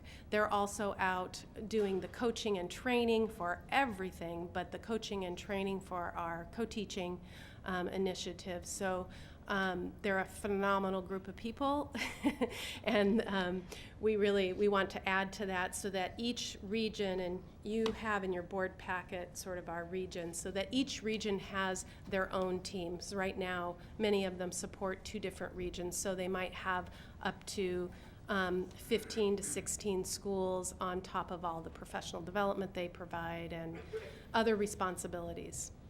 Paraeducators are at an all-time high. There's lots of reasons for this. One, I think that we are shifting towards more inclusive practices. The other is that we have a strong parent community who's very informed about their rights and what they want to see for their child, and so more kids are going into a general education setting in kindergarten, which we agree with and want to support. The other is that our students are changing. So, again, just in the time that I've been in PPS, which is my 8th year, we're getting very different students than we got 8 years ago. And so the way that we are trying to meet the needs of this wide range of students needs to shift. And so what we've done in PPS, them simplifying this, is that if you don't kind of fall in this middle sort of band, then you're kind of referred to special education. And as I had said, we're at 14%, which is getting higher and higher. Our national average is 11%. So as we shift to more multi-tiered systems of support, the NAF service delivery model for school psychologists and prevention, we're hoping to be able to provide support to schools, not always jumping to a special education eligibility. The next I'd like to focus on is just really lack of consistency in buildings with practice. So when our TOSAs go out, they're dealing with Tier 2 and Tier 3 behavior and academic situations, and they get to a building and they're trying to support, and what they find is there's not a solid foundation. There's not a solid Tier 1 system in place. So we're literally trying to keep the lid on something that is not stable at all. and that is not obtainable for the special education department. Student intervention teams, having a consistent way that we talk about student behavior and academics in a way that is in a problem-solving way and not a pathologizing way, if that makes sense. And so really looking at data and having that drive having really functional teams that have a really strong process. The second is culturally responsive PBIS teams. Those are not consistent across our buildings either. So we're trying to support tier 2 and tier 3 behavior that oftentimes wouldn't even be there if we had a strong tier 1. And then I think this was also mentioned too, but lack of just access to staff for professional development, and that's both special education staff and general education staff. In order to really build this, we'll have to figure out a professional development model in a way that we can access all staff. And then just what's next, we've had community forums. We've scheduled 3 this year. One was in October. We have another one this month and another one in April. They're here in the boardroom, so I'd love to invite you all to come. It's really, the presentation that's in your board packet is the one that we go through, and then we open up to question and answer. The first one was pretty well received, or well attended, and we had great conversation, so it was really nice. And that's it. Thank you for sitting for a long time. I stood for a little. So, thank you very much. It's a tremendous amount of information, and I know it's information that I've wanted to hear for quite a while, and my colleagues, I feel the same way. So we really do appreciate it, Mary and Ed and the whole crew here. So with that, I guess we'll go ahead and ask the board if you have questions, and for Mary or any of the other staff, I'm assuming are willing to come up and take questions. Of course they will. Of course they, yeah. Okay. Somebody? Greg? Go ahead. I have 4 things written down. First of all, thank you. This is information that I know I've been excited to be updated on, especially since our last director, Robert Ford, was here, and I know set a really good direction. I know you've carried on with your team. Yep. And I know that we've been doing a lot of work with Pacific Educational Group to figure out our disproportionality and how do we support all kids. So thank you all for this. And it's great to have teacher voice and classroom voice here as well. My first question is, somebody had referenced in the presentation about some of the schools weren't exiting students from special education services because they realized that if they did, they would transition back to their neighborhood school, and so they were holding them there. And you referenced a change that we're about potentially going to make to our enrollment policy. A corollary to that, or a question I had about our policy that we're about to do, if a student is currently receiving transportation to said school, and then they're exited as appropriate, would they continue to receive special education transportation? Because that could be another barrier. Yes. Thank you. We're committed to continuing that. Otherwise, students were moved out of their neighborhood school not really by their choice, so it's not really fair for us to then say, okay, now you have to transport. So we would continue to provide transportation. Thank you. Another question I had, should I just go through all mine? We'll just do a couple. Okay, I Let can do a somebody couple. else have a turn. Happy to do that. Another question I had was, we didn't get any data on the disproportionality of ELL students. I know that sometimes they're incorrectly identified as having a special ed need instead of perhaps a language issue. Can I hear a little bit more about what we're doing to address that, and how we're helping what we're doing to our assessments, or what we're doing to help mitigate that issue? Yes.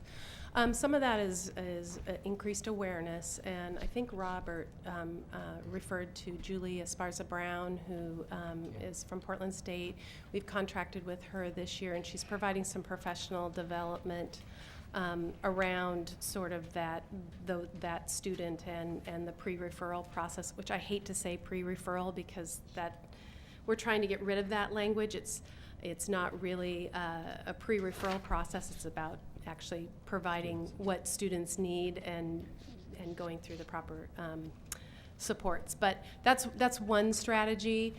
We've done a lot of really looking at where those eligibilities take place, and which oftentimes are in early childhood. And so we've provided a lot of professional development, and Robert can talk more about that too, around our early childhood evaluation team, both around understanding cultural and linguistic differences, but also providing professional development to our early childhood programs, not just our Head Start, but other community partnerships.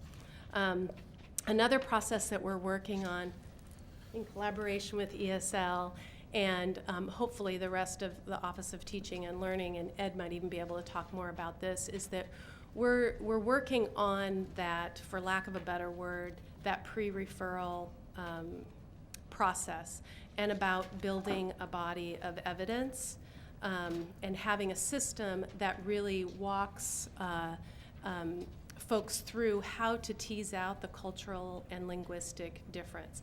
And I actually have an example of this. I just spoke with one of our TOSAs who's an ESL special education TOSA, and the process isn't live yet, but she used this process to go out to work with a student who was new to this country, who came to a school and was really experiencing a difficult time, and they wanted to refer to special education right away. And she was able to go out and walk them through the cultural and linguistic part of that, and she said she could just see they just kind of took a deep breath, because after speaking with the family and getting all this information, they realized so many cultural things that were triggering this student and reasons why he was behaving the way he was.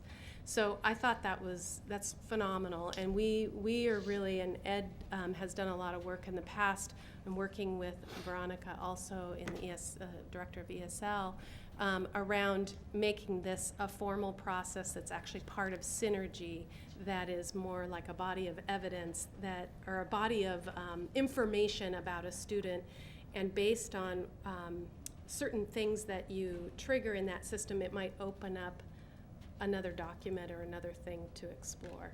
If you want to know more about that, I think he can talk about it.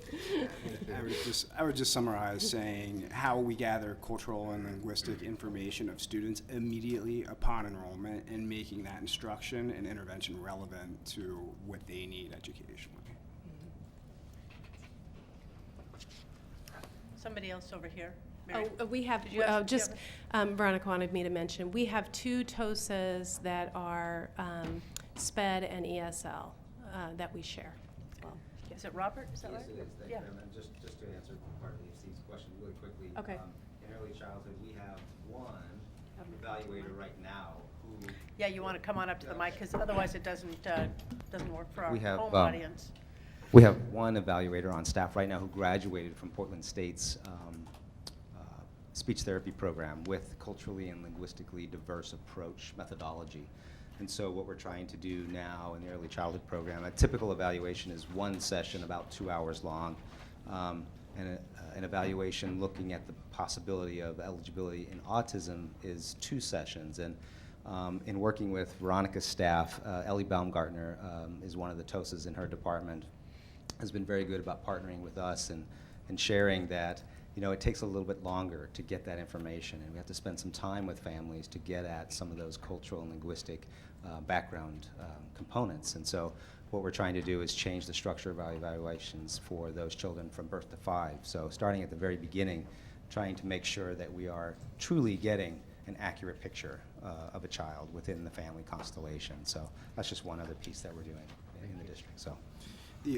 The other thing that I would add is, with the opportunity to hire more staff, the selection process is so critical. And so embedding a lot of questions and scenarios around how we're able to determine learning difference versus a disability. And that was a huge piece. We were able to hire a lot of staff that actually can even provide more professional development for us. So. Anybody else? Pam, other than Greg? Bobby? Hi. Well, my oldest sister was a special ed teacher for years and years and years on the East Coast and retired this last year. One of the things she did about 10 years ago, she chose not to be a special ed teacher, but instead be an aide in the classroom because she just felt overwhelmed by all of the paperwork, nights, weekends, and the rest, and didn't feel like she was having the quality time she wanted to have with her students. You didn't talk at all about paperwork and about what kind of supports your special ed teachers have so that they can do the quality instruction. And again, just to echo my colleague Steve Fuel, whether the testing parts are overwhelming also, I don't know. But could you just talk a little bit? You didn't kind of mention either of those things. Yeah, I actually think that's one of the things Ed mentioned, that we're going to Washington, D.C. That's one thing I would love to talk about. Like, if we're really wanting to move to a more inclusive model where general education and special ed are working in a partnership, we have to find a way to streamline the paperwork part. But there are federal regulations that we have to follow. What I can tell you is that we allow through the contract negotiations, we increased they get up to 4 days a year. Well, they should have time to work on paperwork within their weekly schedule. They have to have that. But in addition to that, they have up to 4 days a year to work on paperwork and caught up and stuff like that. We also approve on a case-by-case basis, additional days if staff need that. One of the things that I think I hope will help this too is as we move towards Synergy next year. So we've rolled out Synergy as a district, but we haven't adopted the student information system for IEPs in Synergy yet, because it was huge to just roll out Synergy. So we're doing it in phases. So Synergy will roll out for the IEP portion in the fall of this coming fall. And that process actually, it's very different than what they're used to, but it guides them more through a process, and it will actually take care of a lot of the paperwork issues that we have around compliance.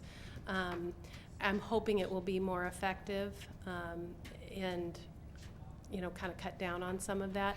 But I think to some of the points that Ed has talked about too with school psychs, we're really trying to look at what do we really need to do? Like, how much for our evaluation reports, how much information do you need to do for every re-eval? And do you need to do a full evaluation for every re-eval? Can we streamline some things? So we've been looking at those things.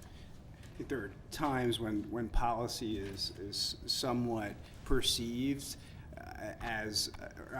when procedures over time, people think they're policy, but so they keep doing them, and in that fashion, it becomes kind of a mythical policy. So really kind of uncovering what do we have to do versus what can we do in a more efficient way. And the other thing I'd like to add to that is the standards-based IEP piece. I think that the IEP document, because it's been so compliance-driven, has lost its power as an instructional guide. And so how do we bring that back, and how do we achieve instructional congruence, curriculum congruence, throughout the core, the targeted, and the supplemental instruction, so that by the end of the year, the IEP is unrecognizable because it's just torn and dirty and it was used on a daily basis. Steve, you have something? Yeah. I want to make it clear that I'm not a special education expert in any shape, sense, or form, and so I'm not going to ask questions that directly concern that. But I do have some things that I'm pretty good at, that I have questions that kind of relate to what you've been talking about here.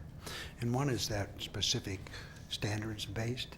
In the reading that I've done in the Common Core, which is pretty extensive,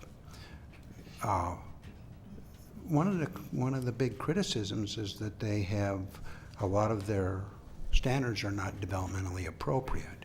Are you taking care of that in the IEP approach? Yes. I mean, because it's a lot of the things that you talked about in the 18 to 21-year-olds that we should be doing with younger kids too?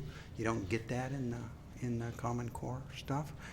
And then I'll go to the next one. I think that's a great question, and I think it's a question that a lot of people have around when we say standards-based IEPs or IEPs aligned to Common Core, that if I'm understanding your question correctly, it doesn't mean that their goals will be at grade level because they are on an IEP. But it means it'll be within the Common Core. It means that it will be aligned to the strand of whatever they're working on at that grade level. So let's say if you're working on comprehension at 3rd grade, they're not going to be at 3rd grade necessarily, but we know what skills build on comprehension to get kids where they need to be. So anytime, I mean, IEPs are roadmaps to get students where they need to go. So if they're not at grade level, we have to figure out what are the steps that are going to get them there. And that's really what it means, is so that we're building on the skills that are actually being taught at the core that they're exposed to every single day. Are teachers, have you made that clear to principals who have a tendency often in our school district to go out and look over everybody's shoulder to make sure you're doing Common Core, Common Core, Common Core, Common Core? We have provided, we're actually just in the 2nd year of providing the professional development to staff right now. We haven't really even started into the testing yet. Yeah, we've laid the groundwork for our staff by actually the last couple of years requiring that they attend the Common Core trainings that are happening at their building so that they have a knowledge of it, at a basic knowledge of it. And now this year in our joint training with our community partners, we're incorporating a standards-based IEPs and really diving into that. Many of our staff are doing it and have been doing it. It's really not a new thing to special education. Mm-hmm. When I was a special ed teacher, I always wrote my IEPs line to the state standards. Mm-hmm. So, we kind of lost our way, and we're trying to get back. What is your feeling in our special ed department, which we have here tonight, basically about the SBAC testing, which comes up with at the end of the SBAC testing, which is incredibly difficult, and huge numbers of our children are going to fail, and a big sign comes up at the end that says, "You failed." And so we have this testing which will give children who need positive reinforcement that they're strong, good kids, failure, failure, failure, failure. Well, are we taking that into account in some way? I mean, how are we going to mess with that? I mean, because that's really how often can you tell a kid they're a failure over and over and over again and have them still hang in there and really care about it, because we're really pushing on that SBAC is really important out in our schools. This is important. We're telling children it's important. We're telling parents it's important. We're telling everybody it's important. And then guess what? You fail, fail, fail, fail, fail, with a big sign that says you're failing. And I don't know the crosswalk necessarily and how that's going to transfer for students who will be taking the SBAC. I know that the extended assessment, the state hasn't adopted, or we don't really know exactly what the extended assessment will be for special education students yet. It's not changed for this year, so it will continue to be the extended assessment that they've taken in the past. And we know that Oregon is a part of a larger consortium that's looking at those things and looking at what that assessment, the extended assessment, will be. I don't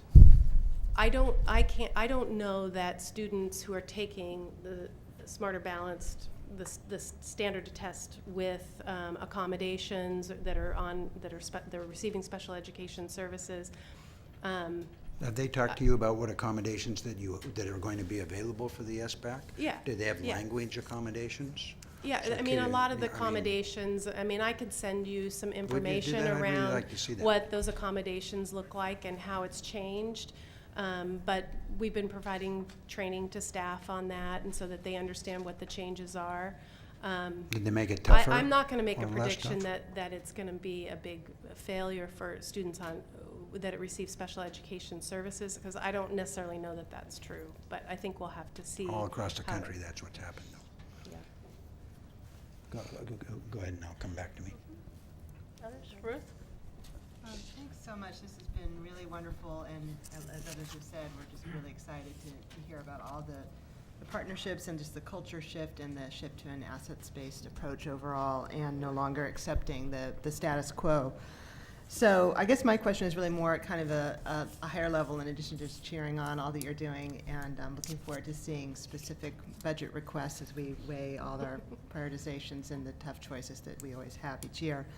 But just really around your plan and how we're going to make sure that that's integrated into our overall strategic plans and priorities for the district and the board going forward, so that we can really make sure that what you're committing to, the changes you're making, hopefully there's going to be specific benchmarks and metrics and goals along the way, so that we can both support you and help make it more visible, and also be accountable to our community, and just so whatever role we can play as the board and at the leadership level at the district to make sure that that's elevated. So for one example, just hearing about when principals are ready, I feel like principals need to be ready, right? So wanting to make sure that we can do whatever we can in our role to support moving this along and having it happen and being accountable to our families. So I'm really excited to see it, and this has been a wonderful presentation, and I want to keep this integrated into what we're doing, and the visibility of achieving, as you said, achieving our priorities, our key priorities for this district. It's essential that we include all our students. So I just want to see, I don't want you to go away and then we don't hear from you, or we don't see this visible on our website or in our work going forward. So that's my main input, but just really excited about all the details you brought to us tonight, and just want to cheer you on. So thanks so much. Great, thank you. I would like to say that the Office of Teaching and Learning, so my peers have been extremely supportive. We work very closely together. This is not just a special ed initiative, and we work in partnership that way. And so that's been just awesome to have that support. Carol's also been extremely supportive. That's the only way that this can happen, is that we come out as an Office of Teaching and Learning and say, this is the way we educate all kids, and we work together to figure that out. And then we're really modeling what we want to see in schools, right? Right, exactly. So, thank you so much. So I'll just tag on Ruth right now with both her comments about the work that you're doing and how we can be supportive. And then the other piece, which just struck me, well, I think it was Ed that was talking about the budget implications and challenges, or maybe it was you, Mary. Especially the part around lack of consistent practice in all buildings, cultural relevance, PBIS, response to intervention, all those things. When we're thinking about the budget, those are really important things. I'm so glad that you said something about that, because those are really important things for us, and programs that it's very important for us to expand throughout the district, and I want to make sure that those are in all of our schools at a level where they can be of assistance to you, because otherwise what you're trying to do just isn't going to work. exactly. We don't want to serve kids on the top end. We want to serve them down here. Exactly. So, thank you. Exactly. So thanks so much for including that specific information in this presentation. Others? Matt? Thank you. The first, I got a few things, but the first thing is, in terms of community partners, there's an organization in town called FAME Academy, and I'm not sure if you've partnered with them. I know they start at 17 years old, and then go to much older. You're shaking your head, so I'm glad. I'm not surprised that you're familiar, but really has been an organization for a while now that's done a wonderful job in incorporating art, the visual arts, and performance art into the lives of individuals, adults with disabilities. So please, something to consider. So I want to speak very generally, I guess, about some of the things that were running through my head. And I was, as has already been said, encouraged with what I would probably consider sort of a version 2.0, sort of how do we get ourselves out of where we've been to where we need to be. And I think that became clear with your with one of your first slides when you talked about the status quo isn't good enough. And I started writing down some of the things that I've heard over the last few years that isn't good enough.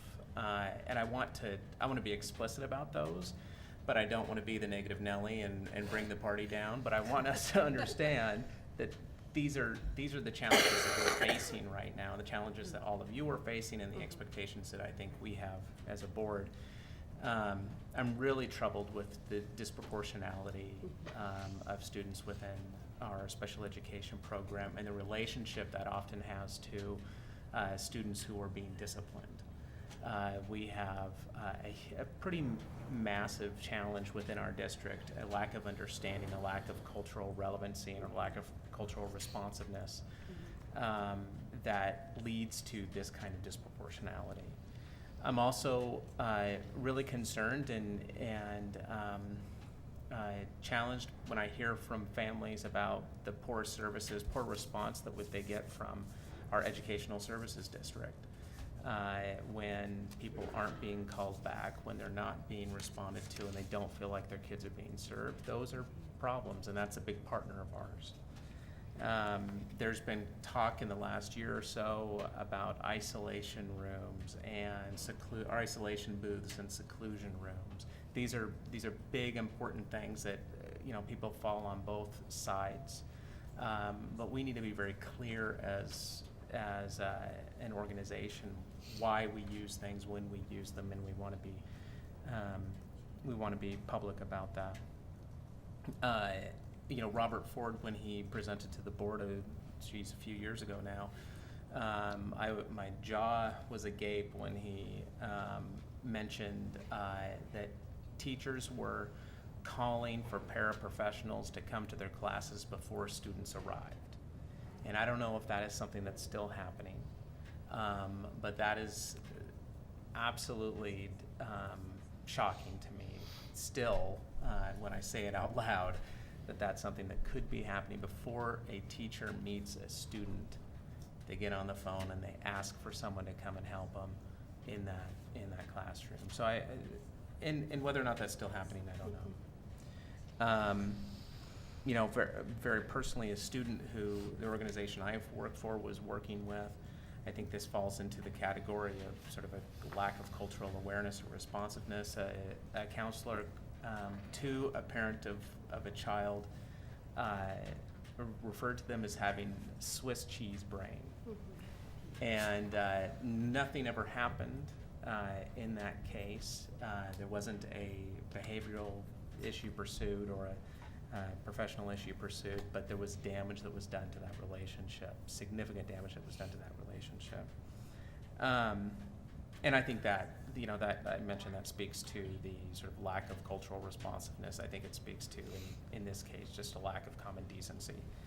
The reason I'm bringing these up, I think, isn't to, dredge things, but really is to talk about the necessity that we have of addressing the trauma, addressing the challenges that parents have experienced in this district, in this department, for a long, long time, decades, their entire kids' academic career.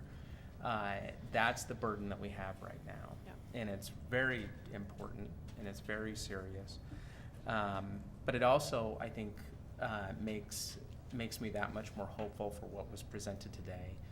The last thing I would add is I think a need to look at a need for me to see where we're at in terms of our status quo. I've heard a lot about the path we want to take to get there, but what is that goal? What is that goal to a reduction of disproportionate number of kids of color in special education? What is that goal of how many of our students right now are going to be in classrooms? How many schools are we going to be launching this at where there are co-teacher opportunities, which sound really exciting, and how similar to what we've heard in terms of our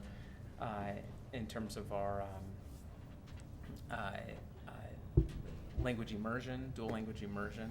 What's the projection? How do we get there? When do we get there by? And Right. that's the kind of thing that I would really like to hear, because that's something that we can budget for, and it's something we can plan out. So that's all I have. Yeah, thank you. That's exactly where we need to go. I think we have to get there through the stakeholder process. So we're having, meetings with all of our different stakeholders and having these conversations, because I think they all need to be at the table and involved with making the decisions on how we get to where we want to go. We want to move towards more inclusive practices, and what does that look like? For example, are our behavior classrooms the best way to serve students with social and emotional and behavioral challenges? Is there a better way to serve those kids that is maybe even more cost effective but has better outcomes? That's the number one thing that we're looking at right now, because that's the one that's very glaring. Great, thank you. I appreciate it. Others? Steve? First question, I think, was, you talked about teachers. I'm trying to stick to things I know here. You talked about teachers on your committees. Do you have a committee that's made up of teachers on the ground in the schools that you run things through? In other words, you sit down with a certain number of teachers sent to you by the teachers union, who you run stuff and say, we're thinking about this. What is your feeling about this type of change? What problems do you see from your perspective? I mean, now, do you actually have a regular committee that you meet with regularly, that someone could say, okay, we're going to meet at this date, that it does what I'm talking about? Yes, right now our committee is about 17 to 18 people and kind of growing. It's teachers, speech pathologists, motor staff, all people that are boots on the ground out in the buildings. Katie Lee is on our committee. And we are waiting for PAT to recommend staff. So I've reached out. How many to people them. are they going to send you? I don't know. I mean, I've reached How out. many on your committee? If they sent you 20, would you take 20? Well, Probably not. I don't mean, think we have the bandwidth to take 20 because we pay them to How many attend. of- It's after the contract day. But we could take probably 5 more, Okay. that PAT recommends. Okay, great. On the second question I had has to do with the SACIT recommendations. One of the concerns that is a really super concern that I've heard from people is that my child is in a special ed class in this building one year, and then the next building the next year, and so forth, and you kind of alluded to that. Did the SACIT recommendations of neighborhood schools help that or hinder that problem?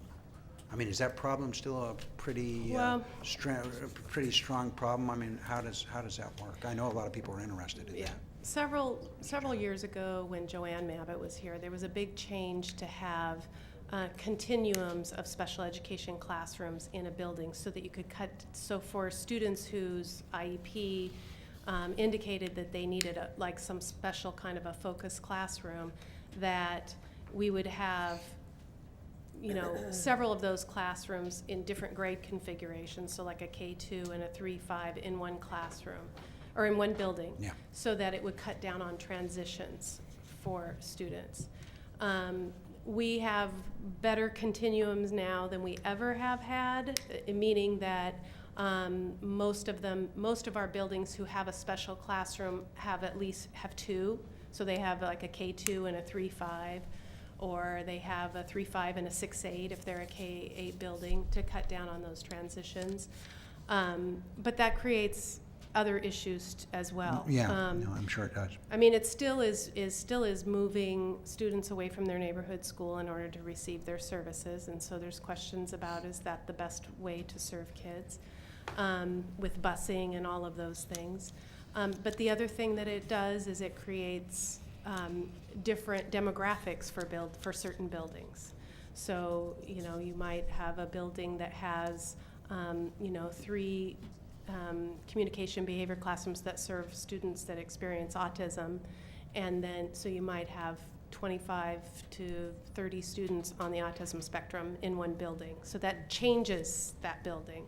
Just like for the big example I always use is Roseway Heights. They have a K2, a 3-5, and a 6-8 behavior classroom. So they have about 50 students that other buildings have said they can't serve because of social, emotional, and behavioral challenges, and they have them in their building. And so my question is that the best way to do that? Those are the things that we're exploring in our committees, and will be continuing to explore. The good thing about this being a 6-year plan is we don't want to make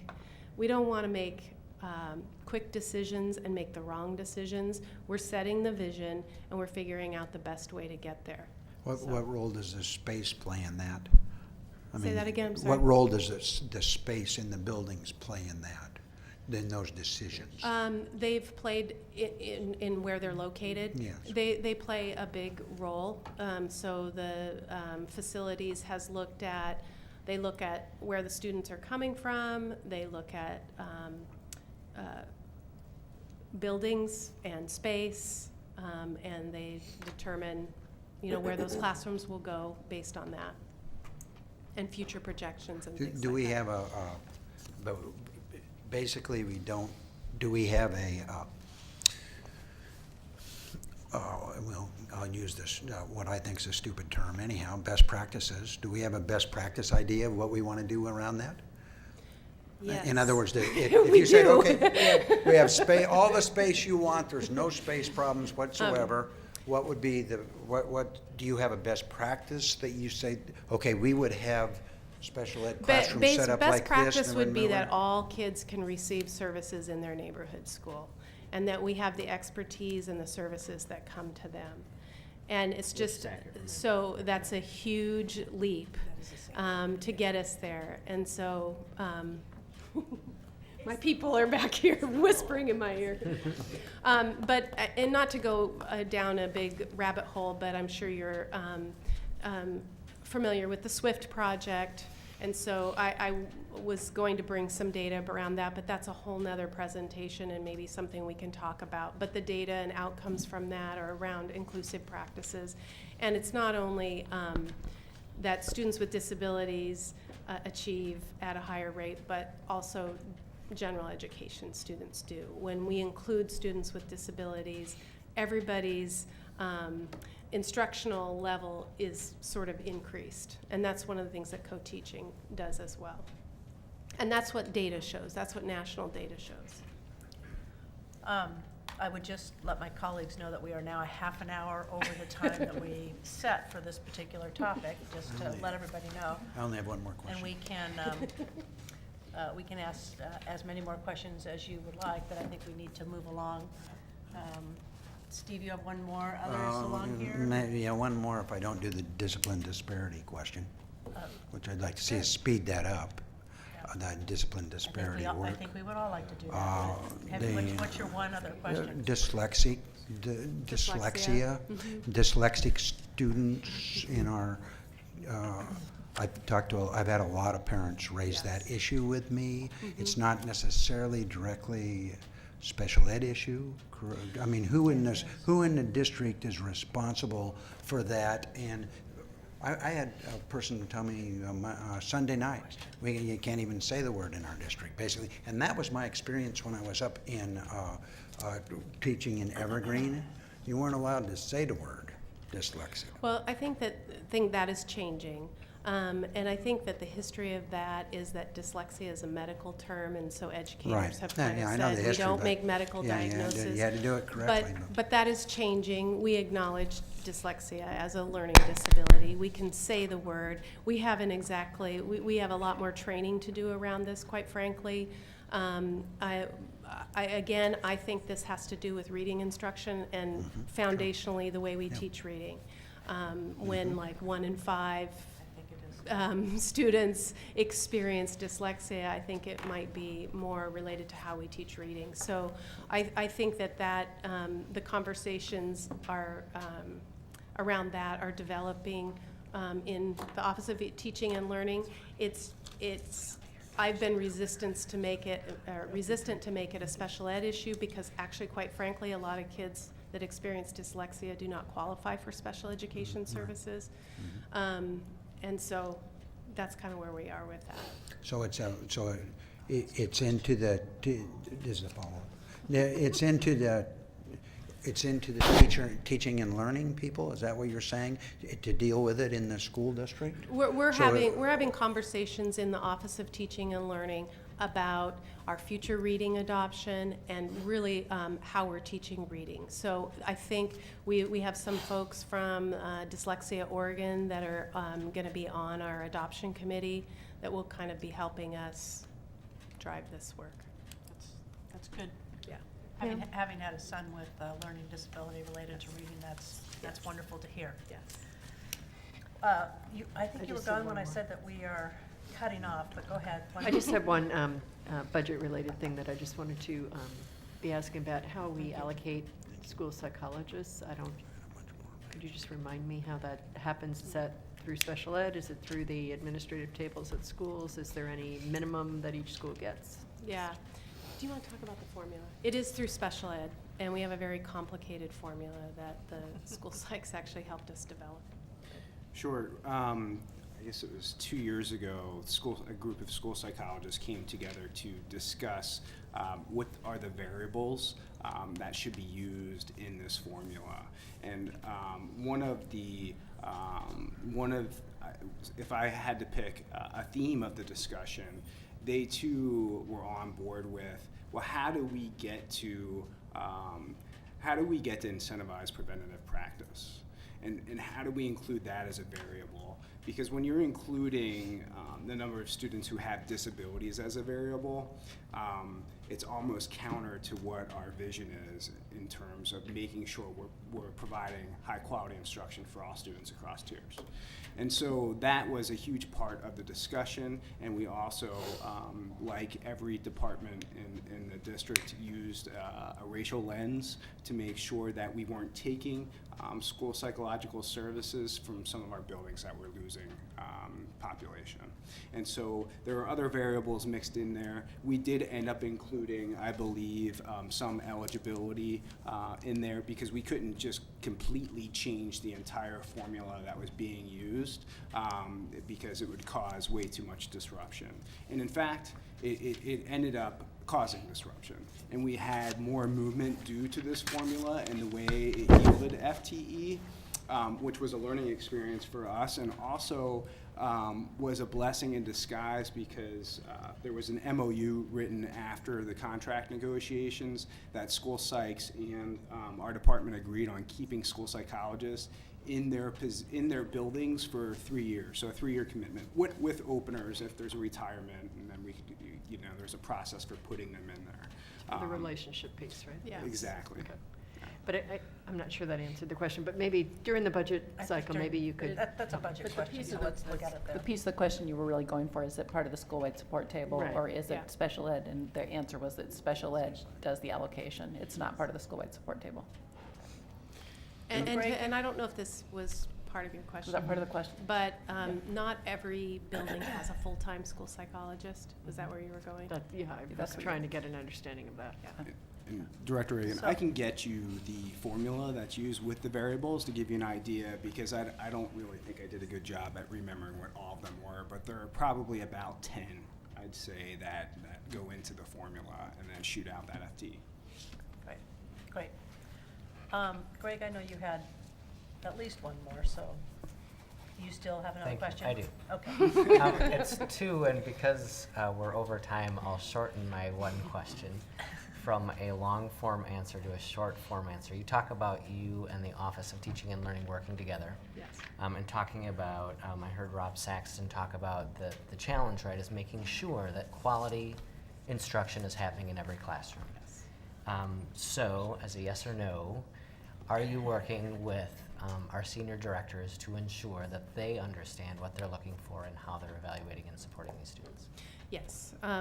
Yes. Thank Short you. answer, yes. You can see why it would have been a longer answer, but thank you. And my last question is actually related to the investments. I remember visiting a couple of schools, I think it was last year, And they were really appreciative of the move towards inclusion, and they were very clear that if we didn't support it financially, that it may or may not be a more economically efficient model, that it might actually require additional investment to do it well and to do it right. And what I heard from you is the additional investments that we made, whether through contract negotiations or through additional staffing, have made a difference, have really allowed us to do this well. And so I'll even go a step further than saying, you know, help us figure out what the budget pieces are, but I would really like to see detailed out what investments we'd have to make to continue this momentum, because I don't think in the end that this will help us just with our special education students. I think it will help us with all of our students. Exactly. With a variety of issues. And so with that, I'll just highlight the fact that I want to acknowledge that as we continue this movement towards really educating all students, whether it's special ed or TAG, as we heard earlier, that's a really wide level of differentiation. And I don't know that there's a limit to how to differentiate, but it sure is difficult for one person in an individual classroom to hit all of those marks. So I appreciated the testimony about the power of having multiple people in the classroom working with multiple kids. Yes. I think it's a really strong educational model. Yes. I just want to say too that I don't believe that we can move to a full inclusion model and maintain all these focused classrooms. So we have to kind of decide. You don't want to put that much money in the special education budget to do those things. You'd be better off to put it on the gen ed side. Do you know what I'm saying? Mm-hmm. So we have to figure out how to shift. Okay. Mary, thank you very much. Ed, Thank you. Michelle, Robert. Esther? How can I forget that one? Thank you for your presentations and for your taking our questions. We look forward to seeing you again, especially around budget time. Which this is budget time. Thanks, you guys. That was great.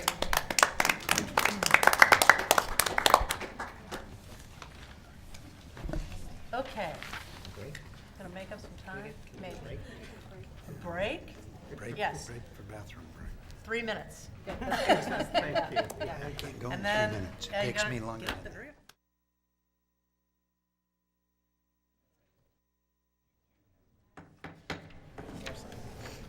Okay, the next item on our agenda is our school climate survey, our Successful Schools Climate Survey, I should say.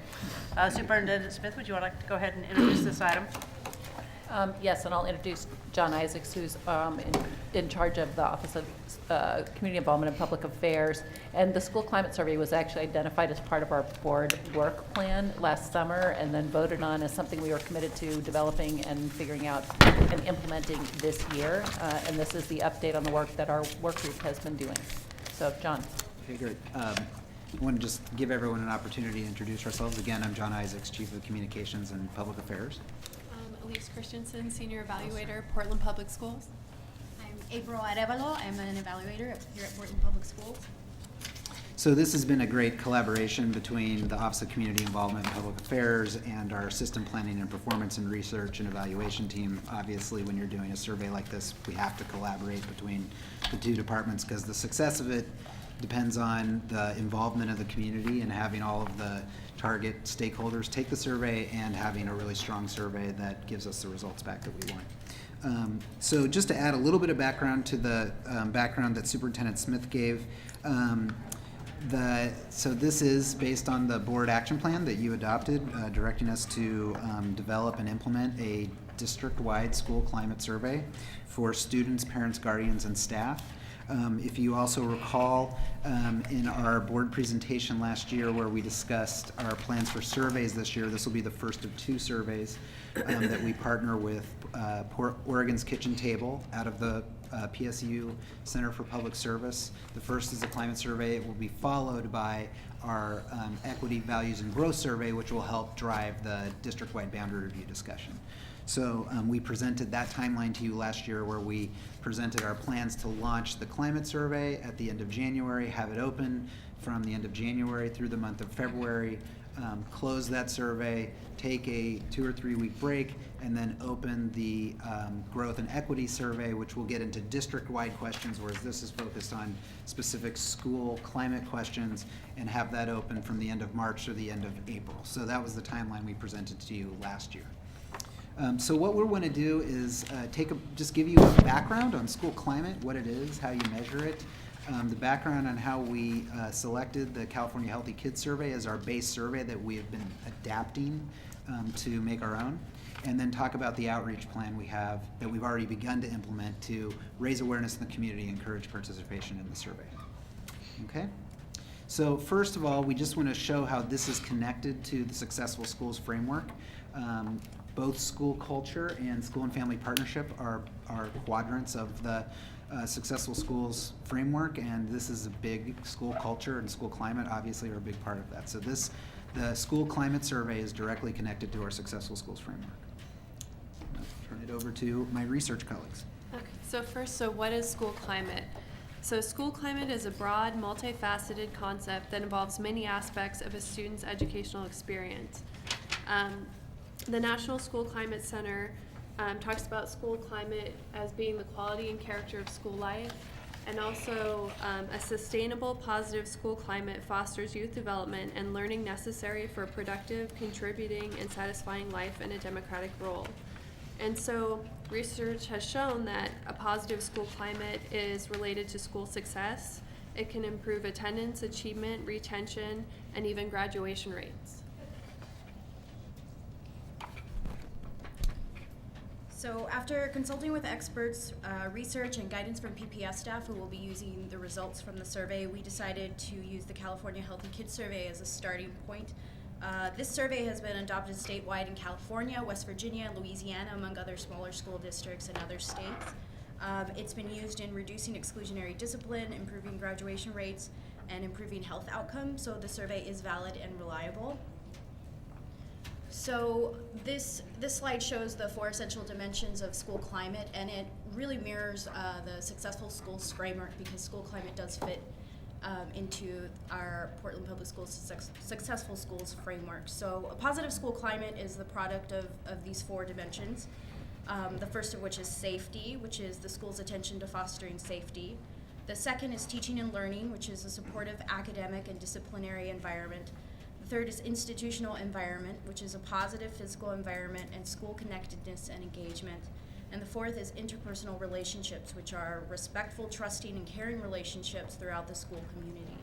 So combined with the test scores, attendance records, and graduation rates, the results from a school climate like this can give a comprehensive view of what contributes to a school's successes and its challenges.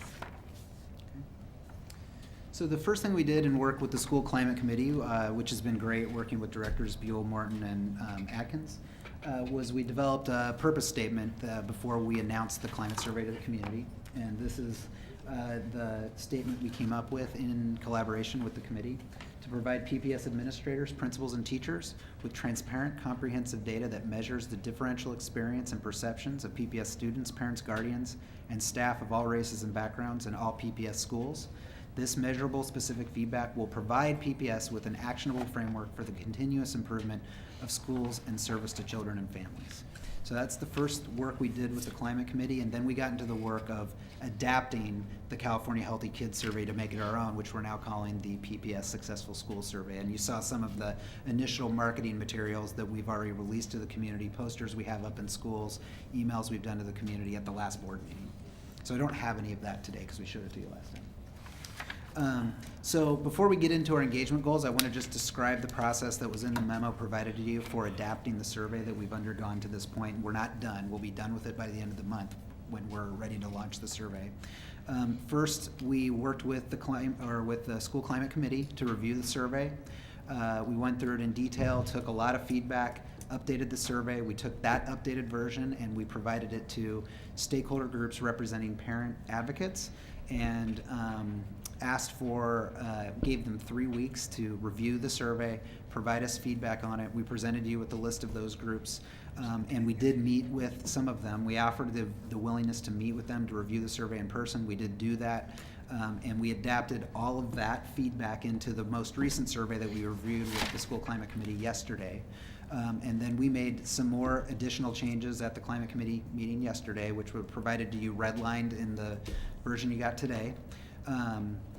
That version will now be reviewed by all of our staff stakeholder groups. So PAPSA representing our principals, and we'll be working with all of our staff unions, especially working on the staff survey. And then we have one final climate committee meeting at the end of the month to review those final surveys that will then go into the field to be taken by our various stakeholders.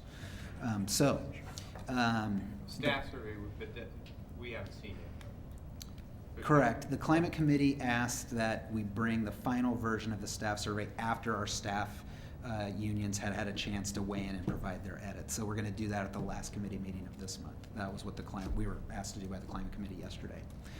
Obviously, we had a bit of a challenge of doing this work over the holidays. So our last meeting was just before the holidays, and then we met yesterday, and we scheduled one more meeting yesterday.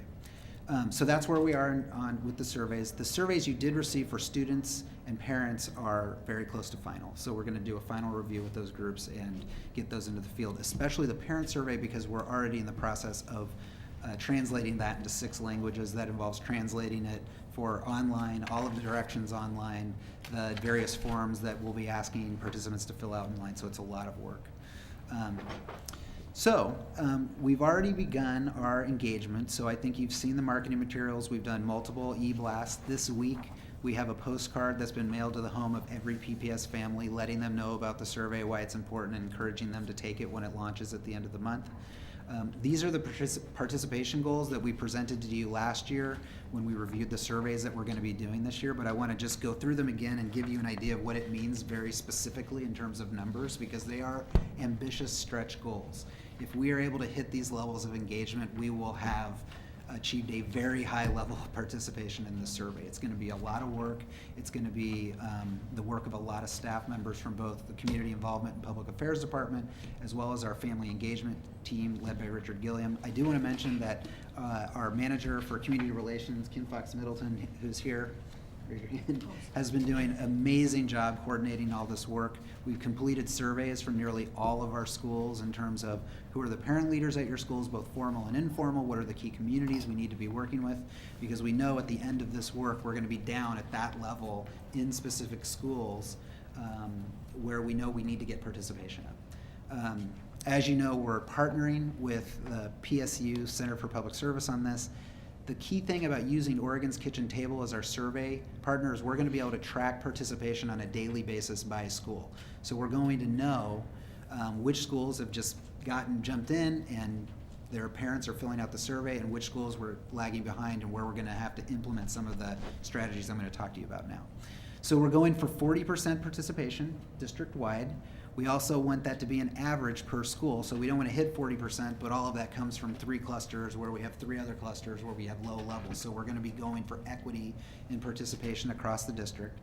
We're also our goal is to have 50% participation from our identified demographic groups and underrepresented communities. To give you an idea of what we're talking about here, overall we're looking for approximately 19,700 surveys to be filled out total. That would get us to 40%.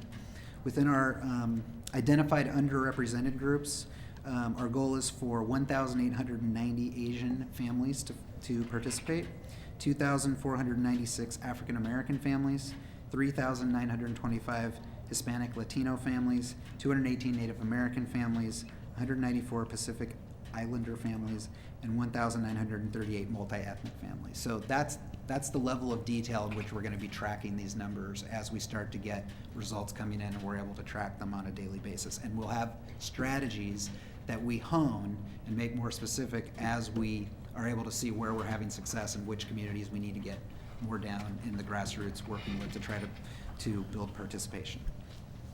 Okay?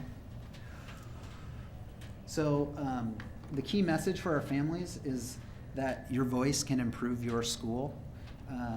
The objectives are that all voices matter. The responses are confidential. The results will be shared with the community later this year, and that the results will guide the improvement of schools. And that's going to be driven in every piece of communication we put out to the community. So the timeline again is for the student and family guardian surveys to launch January 20th and be open until February 28th. Every school will be conducting their student survey at a time that works for them during that time. That's going to be done easier in schools. We're keeping the family survey open for a full month, so we have that whole 6 weeks to drive participation.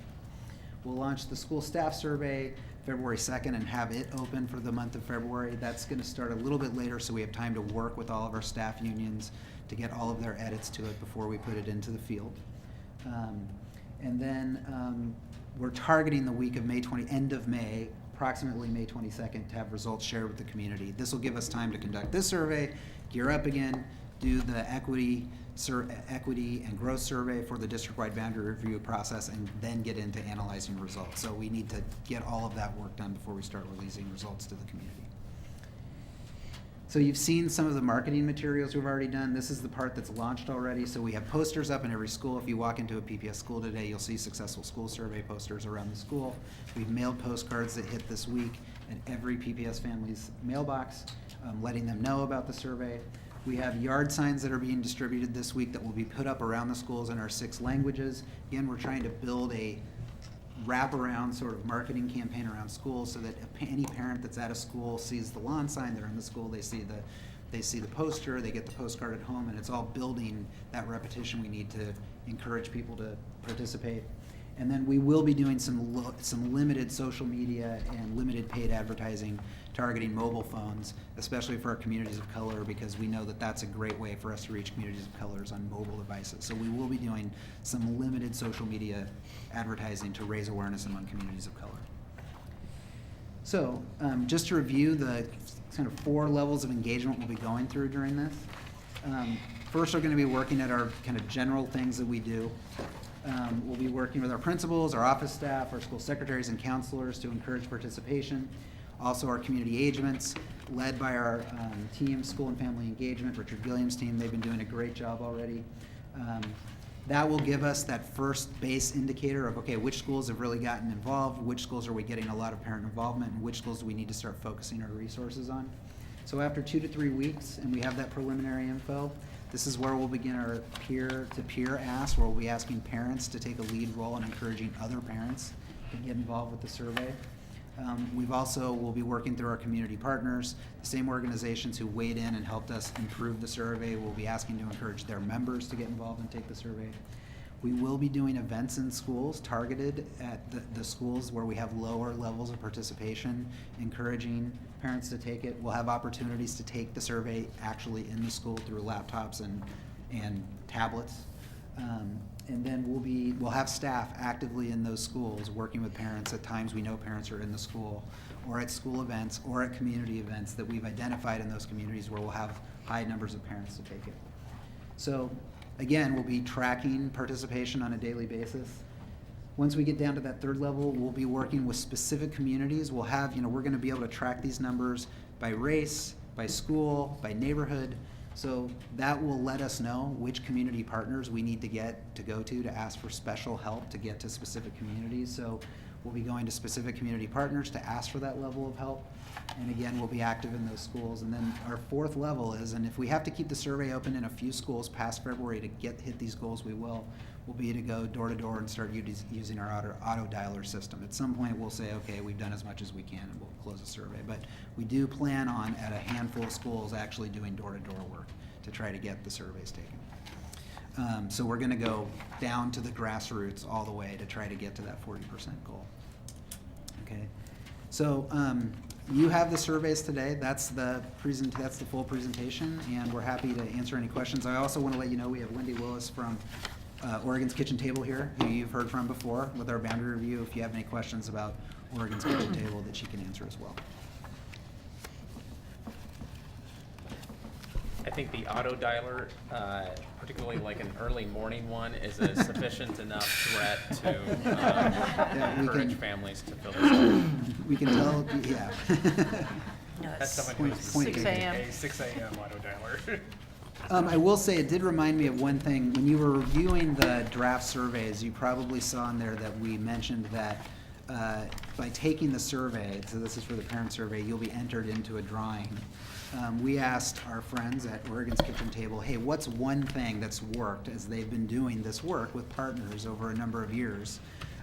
And they've achieved very high levels of success in surveys, some places up to 80% of their target audience taking surveys. What's the one thing that always works? And they said, If you can enter people in a drawing for something, it always works. So we contacted our friends with the Portland Timbers and said, hey, we're going to be doing this, high-level publicity, here's why it's really important. And they said, hey, great, we want to partner with you on it. So we'll be informing parents from day one that they'll be entered into a survey to win Portland Thorns tickets, to win a soccer ball signed by the entire Portland Timbers. And then we're going to be working to try to add some things like that, incentives, as we go along. Great. Okay. Awesome. Maybe some non-sports things too. Yeah, there you go. We know who the Timbers fans are here. Okay, so questions from board members? Comments? Tom, Just very exciting and great work, and yeah, you're right, it is ambitious, but I think we'll be able to pull it off. And that the value of this, I think, for all of us to remember is not necessarily, I mean, this year is going to be valuable, but it's an every year thing, and so it's a continuum. So we can see trends change or not. So I'm really excited and appreciate all the work that everybody's put into it. What's the budget for this? So the budget for this has come out of community involvement and public affairs. The board did approve a supplemental budget that provided us some support, particularly for our additional contract with Oregon's Kitchen Table, which is about $100,000 for partnering with them on the 2 surveys and the work they're also doing, staffing and providing facilitation for the district-wide boundary review. The budget for the marketing for this is about $12,000. And then the rest of it's coming out of staff time. I mean, this is the work that we do. I seem to remember a $50,000 number for a staff person or something like that, wasn't there? We're all chipping in a little bit for any data entry support that we need, so we know we're gonna have updated data. I mean, I entry. think in the supplemental there was a half-time person or something like that, or 3/4 time or something. Yeah, not for this particular project, but I can look into. We can reconcile that memory with what it is. I mean, we're sharing the cost in our department with system planning and performance to provide some added support for them for data entry, particularly around the written responses that we're going to get. So those won't be able to be scanned. We're going to have to type them in. Well, I'm sure you'll come up with solid numbers before budget. Yeah. So. Yeah. Others? Bobby? So first of all, I'm just so thrilled that we're doing this. I think it's something that we've talked about for quite a while, and it's, I think just the fact that we're doing this will tell our community, our parents, our kids that we care about them, we want to get input. So, I mean, there's just so many great reasons for this.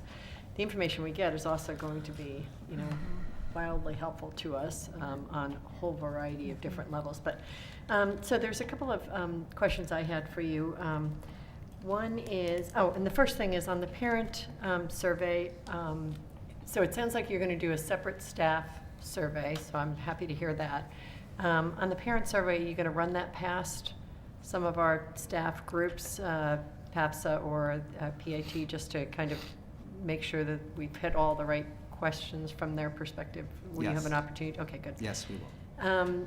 And so I had a couple of things. One is you asked a variety of questions around bullying and that sort of thing. What I didn't see in here was any notion around texting or bullying, internet bullying, Facebook bullying, texting, sexting, any of that. I think there's a question in there about something. Yeah, there is one that, I don't know which grade level it refers to. Pull that out and see what that is. But I just want to make sure that that's covered because I think it's a real issue. And if it's only in the high school one, I would encourage us to take it down to at least the middle school, if not. So that's just one. You don't need to give me an answer on this. I just want to give you a couple of comments. It's definitely the middle school and high school versions. And it has Facebook, MySpace, Twitter, Vine, listed a lot of social media that bullying. I don't know how I missed that. Crazy kids. Okay. It's not in the parent one, it's in the kids one. It's in the kids one, okay. Yeah. On the safety questions around the school, I don't know why we have those all as separate questions. I don't know why you wouldn't just say, I feel safe in the, and then just write always, yes, no, blah, blah, blah, blah. I mean, it just seems like it's taking up an enormous amount of space the way it's written, so anyway. And I would also ask if you feel safe in your classroom. We ask about them feeling safe in a whole variety of places, but where kids spend probably most time is in their own classroom. One of the questions, especially in middle school and high school, is maybe about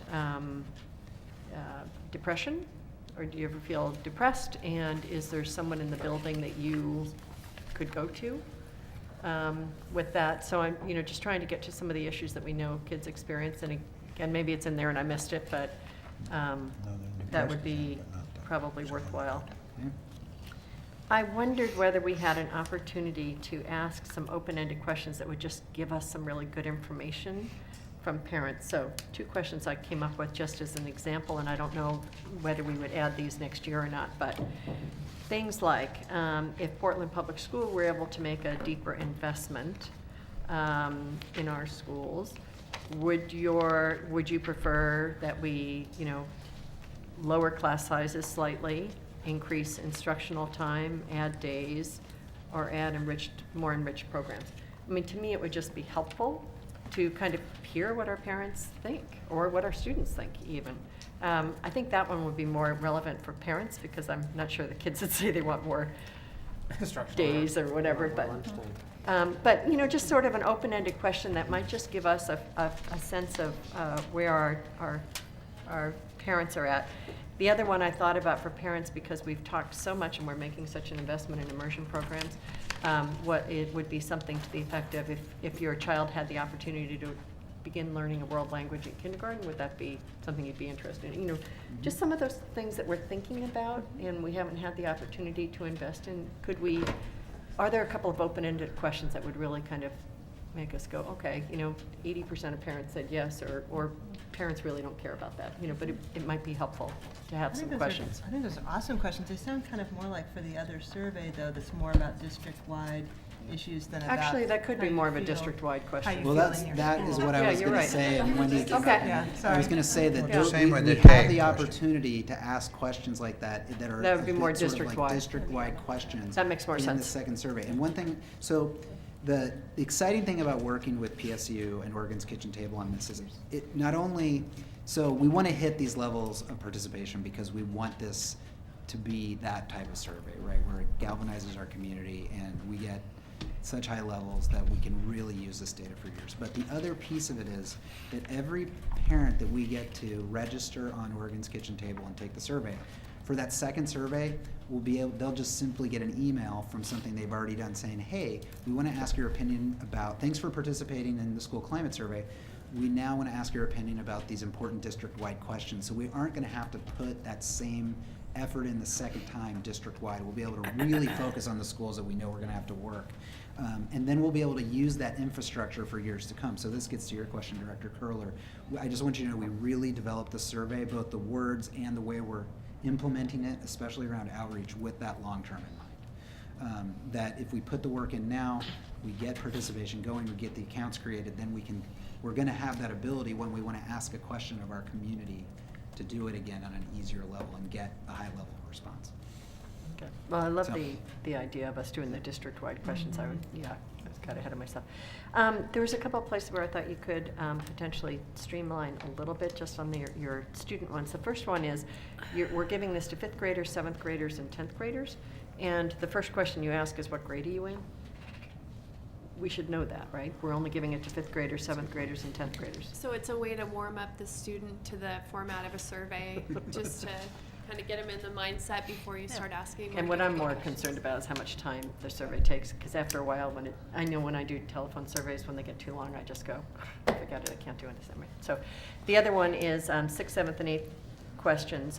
The schoolyard and buildings are clean and in good condition. Then there's a question about my school is usually clean and tidy, and then there's a question about the school grounds are kept clean. Is there a reason we just don't? You did? Yeah. You condensed those already? Yeah, that was one of the edits the committee made last night, yeah. Good, thank you. We still have the 3, but it's clarified versus the We did different eliminate aspects of the one. grounds. Okay. So I think. Good. And then there was just one more thing that I wanted to ask about, which we have a whole variety of questions where the answers are no, never, yes some of the time, yes most of the time, yes to all the time. Is there a reason we do the no, never first? Why wouldn't we do the yes some of the time, yes most of the time, yes all the time, no, never? It just seems very negative focused. I don't know. I didn't know if there's a reason that happens, but at least maybe we can think about it. Thank you. Definitely the way the California Healthy Kids Survey was formatted. So if that's a large concern, that's definitely something we can flip. We have flipped it on other questions, so if there's enough of a consensus that is something that you're interested in making a change in, then I would be, but. I might want to check with people who actually Do surveys. do this Exactly. all the That's time. why I was asking if there's a rhyme or reason for it. That's why we have There's people not, do I'd it for rather us. start with the, anyway. Steve? I forgot this. I think we talked about it, and then I forgot to ask about it yesterday. Do we have are we going to have a extended question at the end? What do you, or you can fill in, write what you want. Is that on all of them, or just on the parent one, or it's that on all of them? Okay, that's one question. The other question really is for the HR department, which I talked to Amanda about asking a specific question about that, because one of the things that we talked about was the principal situation, and I was very curious that we could get some sort of definitive thing, if that's okay with the superintendent. Yes. What's the question? So why don't you go ahead and ask the question? What's the question, Steve? I was waiting, because kind of just being polite, letting Sean sit Yeah, it's down, okay. you know. So Just listening, just. we talked about putting the specific questions about the principals in this survey, like, does the principal welcome you? Do you feel welcomed by the principal in the building? Similar type questions, which were directed specifically at one person, whereas most of this survey is directed at the school, so it's generalized, and the argument that we put forward was kind of you'll get that because the principal is really responsible in the end, so all the things reflect a little bit on the principal, but nothing directly. And in one of the things that, I mean, how does that work with the HR department in terms of, we ask a question about a principal, then we put it out in the general public, so to speak?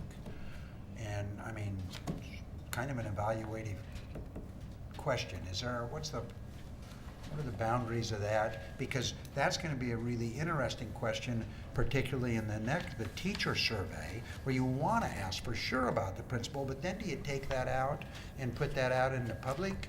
How does that all, how's that work? Good What do we have evening. to be careful of? All right. Good evening, board members and Superintendent Smith. I'm Sean Murray, Chief Human Resources Officer.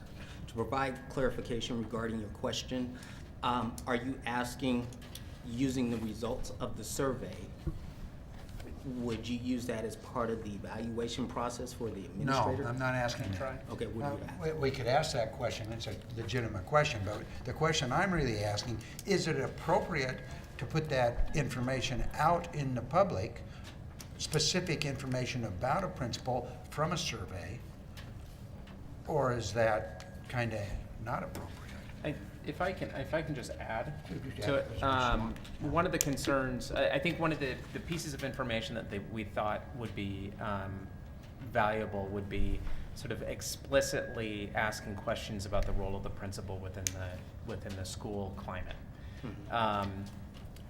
But the concern was raised that if we did that, does that narrow it narrows to that particular principal in that particular building, and this is information that's going to be public in May, it feels like that would put us in a situation where we would be, we would be publicly evaluating one of our staff, which obviously isn't something that we want to do. So I think one of the things, I don't know, I'm putting words in your mouth. No, but you're right. No, you're exactly correct. That was the right words. But isn't that what the Oregon Tel survey did? Yeah, but they're not the employer of those principals. And the second part of that is, when you get to the teachers, can you then make those public, those teacher survey publics? I don't think we have any problem with what we have here making it public, but now about the teacher surveys, where you want to for sure ask specific questions about the attitudes and actions of the principals in order to get an idea for the survey. Those are two questions.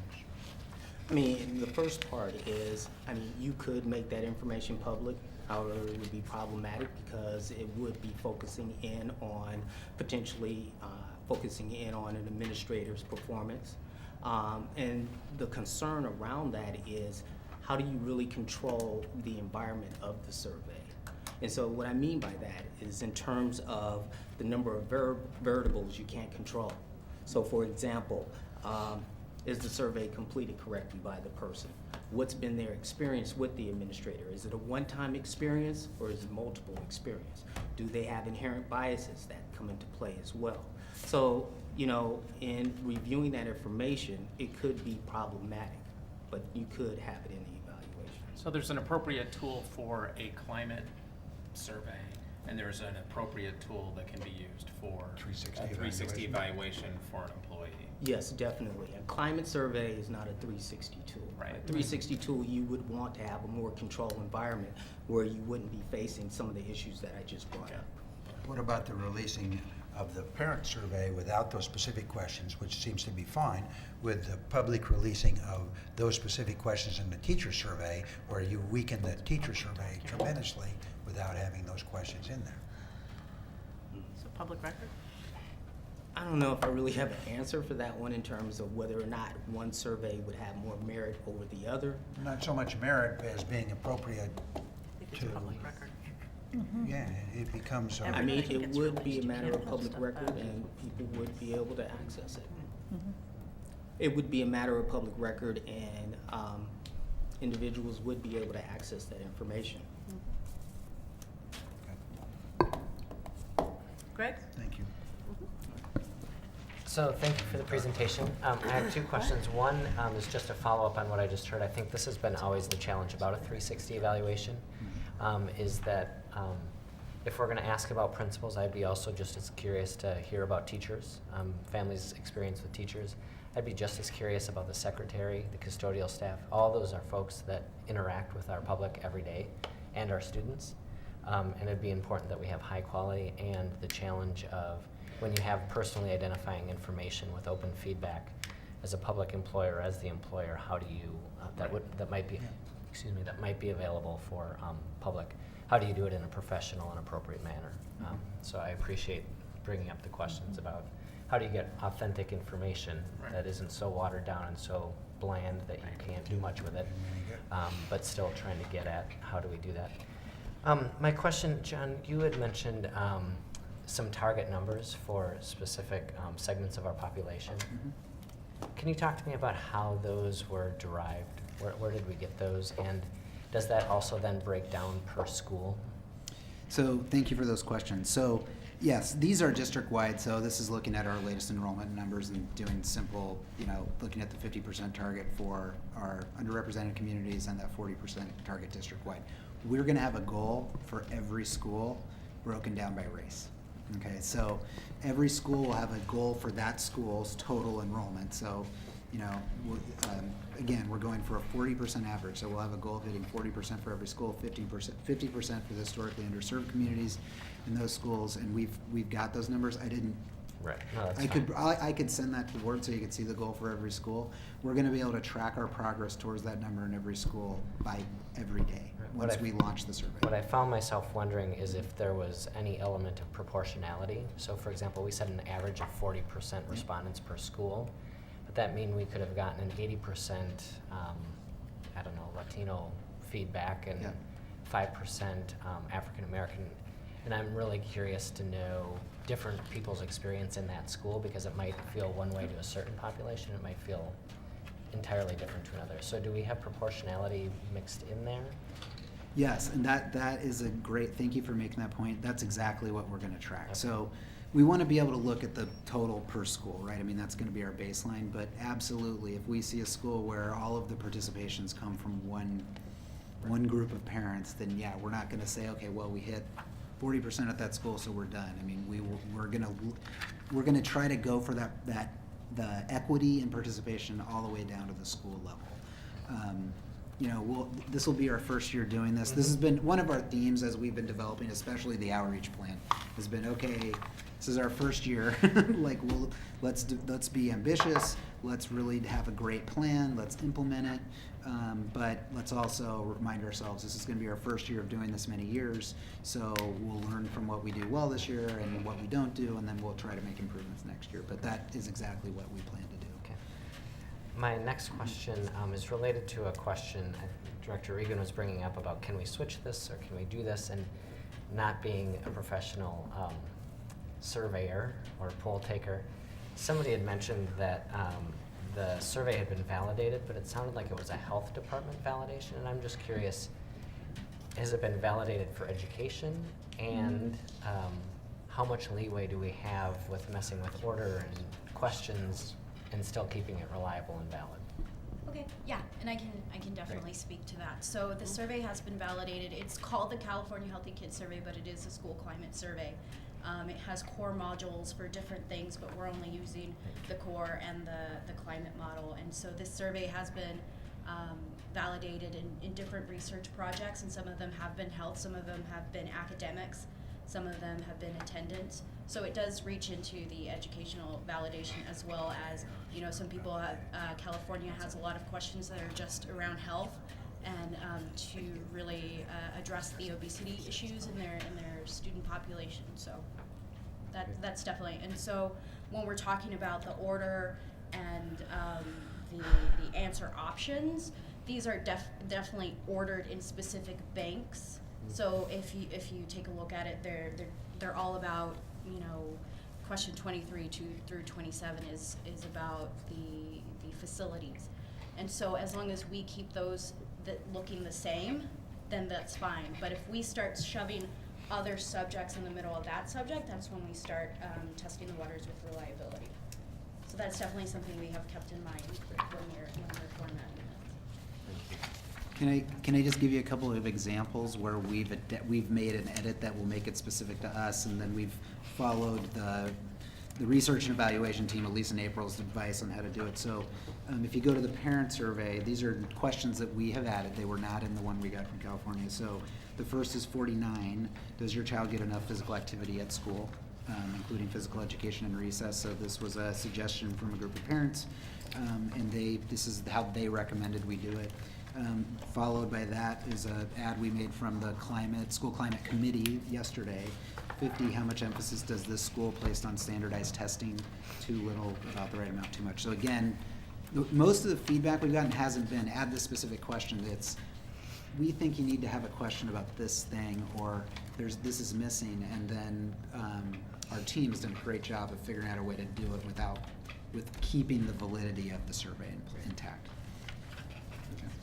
So we had a public comment about tag, and I'm wondering, is that something we're waiting for the district-wide thing for, or is? Were you here when? Yes, I was. So I'll share my thoughts that I had based on that gentleman's comments. We have resisted any attempts to change the surveys that really get into catering to the needs of one specific parent group. This is about, although there are questions that you could see, especially in the parent survey, that do ask about services for special needs and things like that, but we're asking for the perception of all parents. So we have resisted those types of suggestions where you're really asking about services for a very specific group. However, if we were interested in knowing specifically how parents of tag-identified students responded to this, we could add it as a self-identifier in the demographic question. So you could add, my child is identified as talented and gifted, yes, or they could check a box, and then that would be a way we could disaggregate the data in responses to the questions if we wanted to do that. I also do think we'll have opportunities to ask the bigger questions about providing tag services, those kinds of things, in the district-wide survey as well. But those were my thoughts based on that. So the answer is you're looking to put it in the district-wide survey rather than the specific school surveys? Well, I think you can disaggregate based on I know the numbers have changed because of the Oh, it is, revisions. oh. It's already in there. So, sorry, it's in there as an identifier It's already. already in there along with an identifier for the focus option schools Right. that have also been asked. But I didn't see specific questions about tag. But A is it- disaggregator is one thing. Okay, I just But you must have missed can, it. because it's, I think the one question though maybe might be, if it's combined as talent, is your child or children in any of these programs? And one of the options, including English language learner or Right. special education, is talent in a gifted program or takes honors advanced placement. I think the gentleman who testified earlier questioned whether those should be separated out. I'm thinking maybe by grade level you would be able to see that, but Right. it could be either way. But what it says is that you could use the data, you would be able to cross-tab it, so you'd be able to see the results by But that subgroup of the parents. Right, but my question more had to do with, is there a specific question in here? And I didn't see it, but I was But I kind of think going through and just, but is if there a you're- specific, just a second. Sorry. Is there a specific question in here about, are you satisfied with the tag services your child receives? So we. Or are you satisfied with the specific services that your child receives in any special program or something like that? So we have question 17, which reads, provides quality activities that meet my child's children's interests and talents, such as, in a few examples. So again, we could, that question, and then we will be able to go look at the disaggregated data about can how add tag parents responded Well, to that talented question. and gifted? But I we guess- have, Yeah. we That have doesn't, this resisted. talent, sports clubs, music don't really But I fit think with there's, talented and gifted, I we don't talked think. a little bit later in the survey about, there was the motivate students to learn, which was the old number 43, has a supportive learning environment. I mean, and there was also about enjoys, my student enjoys learning. So I definitely appreciate it and agree with the input that we want to make sure that we're measuring, our students having, their needs being met in Yeah. different ways. I don't know that it would necessarily be calling out specific programs so much as making sure that when we have these dimensions of students' experience in school, that we're cross-tabbing it against what their group is and learning from that result. Right. So that was my perception. So in that on it. case, tags should be separated from, my kid takes AP or IB. That would just separate Then you those can- out, then it would then be you can easier, tell. Yeah, it it's should be easier to separate. recombine than to have them combined in one thing. So separate the two, Yeah, we so can we do can that. tell better. We can do that. Yeah. Steve, do you have a question? I think one of the things that Mark raised was, if we're going to ask the questions about you're being bullied or teased because of this or because of this, he made a legitimate thing that a lot of kids do get teased or bullied because they do well in class, which is the tag orientation. And I think if that would have come up in the committee, we would have figured out a way to add that in to make sense. I don't know, kids get, I sorry. do think that, I'm hoping that when you go talk to the teachers, that the teachers will take a look at the concern that I had around, do you really want to ask children this specific things? And I'd appreciate if you guys would raise that with the teachers when they talked to it and said, Steve had talked about this, what do you think? So I'd appreciate that, but I think we'll figure out a place to put the tag in. That would make sense. And it wasn't, we never really sat down and thought in terms of, and shouldn't have, are you this program or in this program and this program? This isn't trying to figure out if the programs are there. We know if they're there, and it's not really set up to see if the program works. We know the tag program doesn't work worth a whit already, but but we should be asking tag parents that if we really are serious about it, because this won't do that, and it's not set up to do that. That's my answer. No, again, this survey Well, I is, think it can to a certain we've extent. resisted anything that was for a specific group of parents because their child is in a specific program or identified a specific way for only them to answer. I mean, this is meant to measure the collective view Right. of the community at a school. So Hence my those are question, the is it gonna- actually, those are the only types of edits we've Did we resisted. do a tag survey in the district, Yes, superintendent? yeah, That's we what recently Mr. did. Feldman testified. They We just do did last do week, a he was testified referenced about one it. that you did, that we do. Yes, he testified about I'm it sorry, last board meeting. Mr. Feldman, did you say that Yes. we do a specific one of tag parents? It was done once, in 2012. To my knowledge, there are no specific plans to do it again.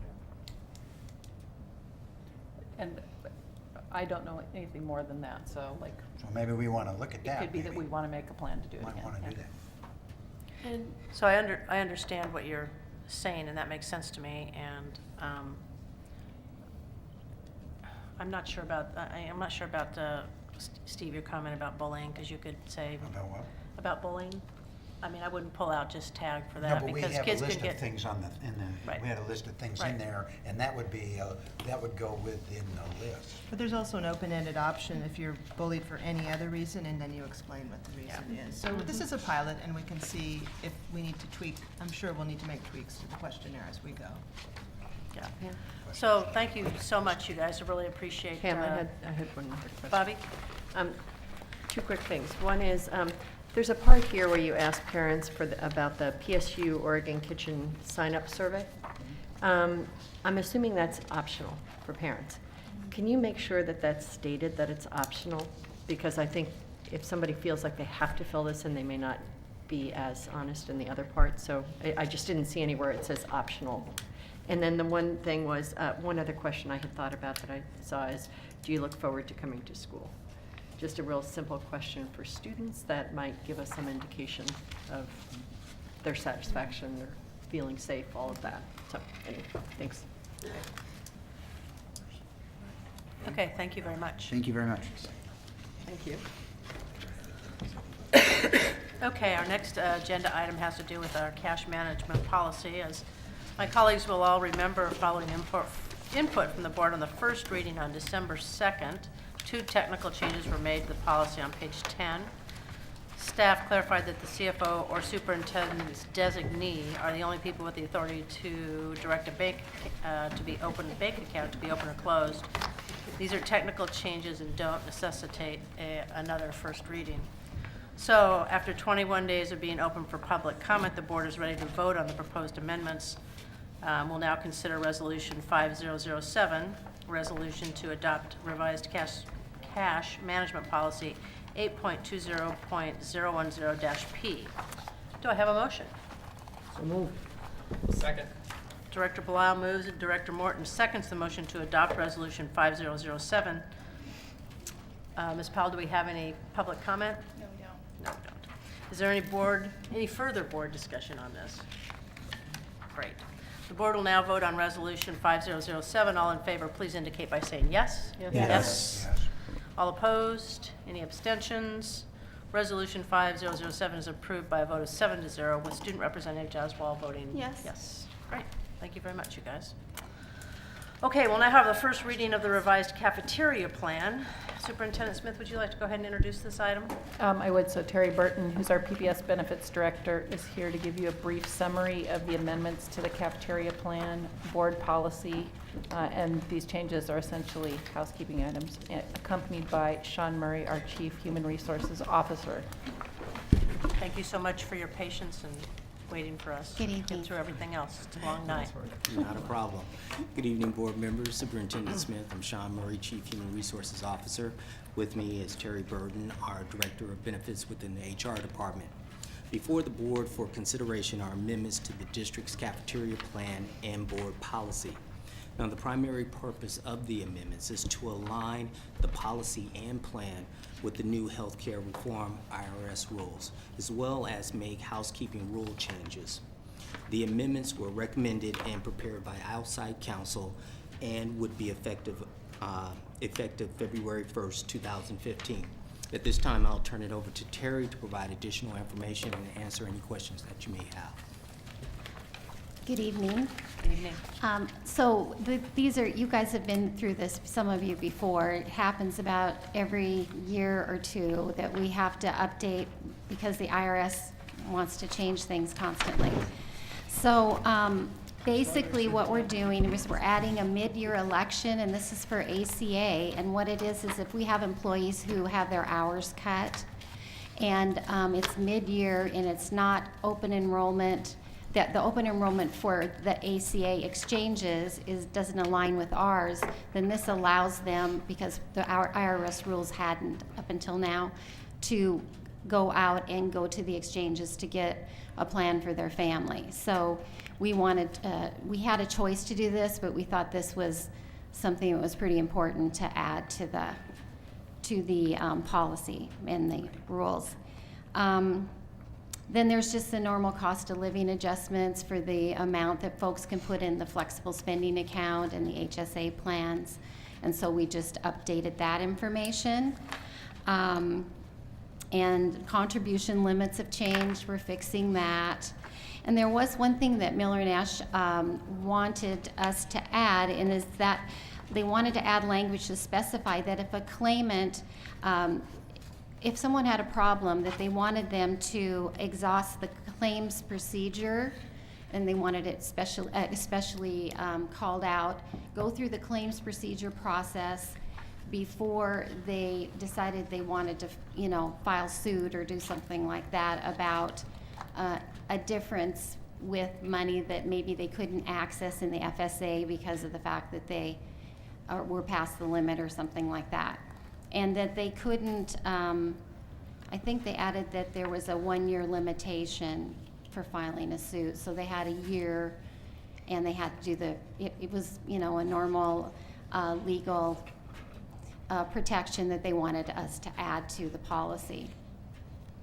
And really, that's really the gist of it. If you have any questions or concerns, I'm happy to answer any questions. Colleagues? Steve? And the union rep for these people is where? They're not in them, are there? Excuse me? Union rep here from this group that's covered? No, it's not Covers teachers. everybody, doesn't it? It's the one from the Okay, so the cafeteria. yeah, so the cafeteria plan actually covers the flexible spending account, which is. Oh, no, I'm sorry. Employee I didn't mean to group. interrupt you, but I didn't mean to interrupt you, but my question's about, have we run this through their union and their the union of the people who this affects? Have we talked to the union representation that this particular plan has an effect on? And are they here tonight, or have they made a statement which way they go? I mean, this affects some employees, correct? It actually affects all employees. Okay, so have we talked to the unions on all this? Some of this really isn't like a choice. Most of this information is because of the law changing. But we've run this through the union people themselves to explain this to them, how this works and how the law changes, so they know what it is, and they're saying, oh, okay, that makes sense. I see what you say. And Yeah. yes, I think every year we actually put out through the payroll stuffer, and then also through an email and some other ways to inform employees about changes that have happened because of the law, and what their limits are and how they can access the plans and all of that. So we're inclusive on that. You said that the legal department, not the department here, but our legal representation, Right. said they thought we should do a certain other thing. Mhm. To some degree. Now, I don't understand all this.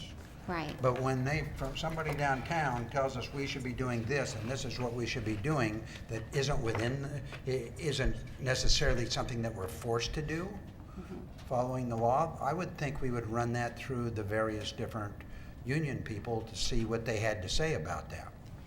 And his answer, and it sounds to me like the answer is no, we haven't done that. Well- Or the answer is maybe that we don't need to do that, so we're not gonna bother to do it. Or we're not getting their input in it, or, Right. I mean, I'm just trying to see how this all filters out. All these changes are really positive changes for employees. There isn't really anything negative. It's all positive.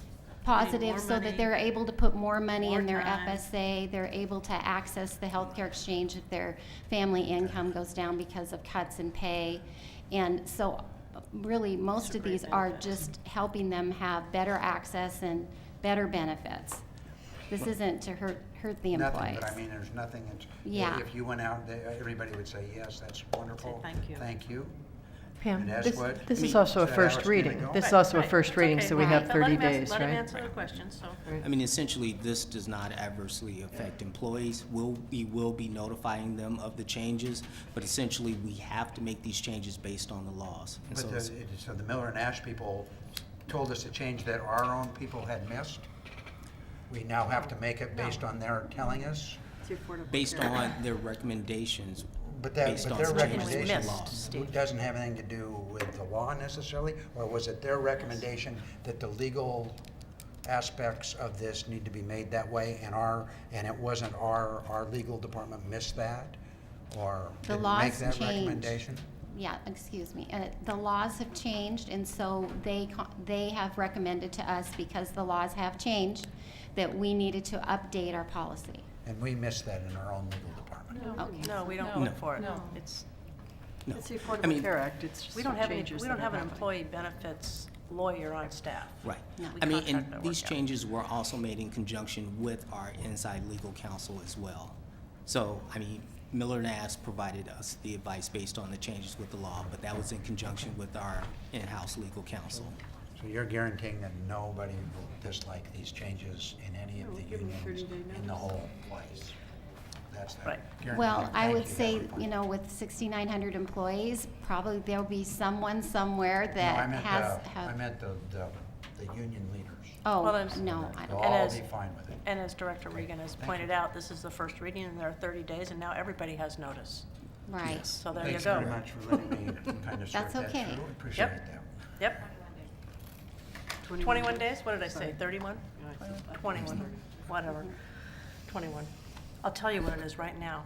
There you go, read it. Anything else? Anybody else? Unless somebody has some more questions. Sean, Just did you have wanted to take the something else? opportunity to wish Director Buell a happy birthday. Happy birthday. We're gonna do that in a minute. And also, thank you for taking interest, Mr. Beal, because, you know, this is usually pretty boring stuff, but you are listening and you are paying attention, so thank you. That didn't change. No. We know you love it, though. Oh, we appreciate it. So, the proposed policy will be posted on the board website, and public comment period is 21 days, so anyone who is unhappy with these changes can post their comment. The last date of comment will be January 27, 2015. Contact information for public comment will be posted along with the policy, and the board will hold the second reading on January 27th. Thank you both. Thank you. Appreciate that. And Division 22 is no. Okay. So our final agenda item is our business agenda. So the board will now consider the remaining item on its business agenda, having already voted on Resolution 5007. Ms. Fowler, are there any changes? No. There are not. Do I have a motion and a second to adopt the business agenda? So moved. Second. Director Atkins moves and Director Regan seconds the adoption of the business agenda. Ms. Fowler, is there any public comment? No, there's not. Is there any board discussion on the business agenda? Excellent. The board will now vote on the business agenda. All in favor, please indicate by saying yes. Yes. All opposed? Any abstentions? The business agenda is approved by a vote of 7-0 with Student Representative Joswal voting. Yes. The next meeting of the board will be held on Tuesday, January 13th, but before we adjourn, we all want to wish Director Buell a happy birthday today. Very important birthday. And we hope that you will all come down to the dais and join us because we have a birthday cake. So, this meeting is adjourned.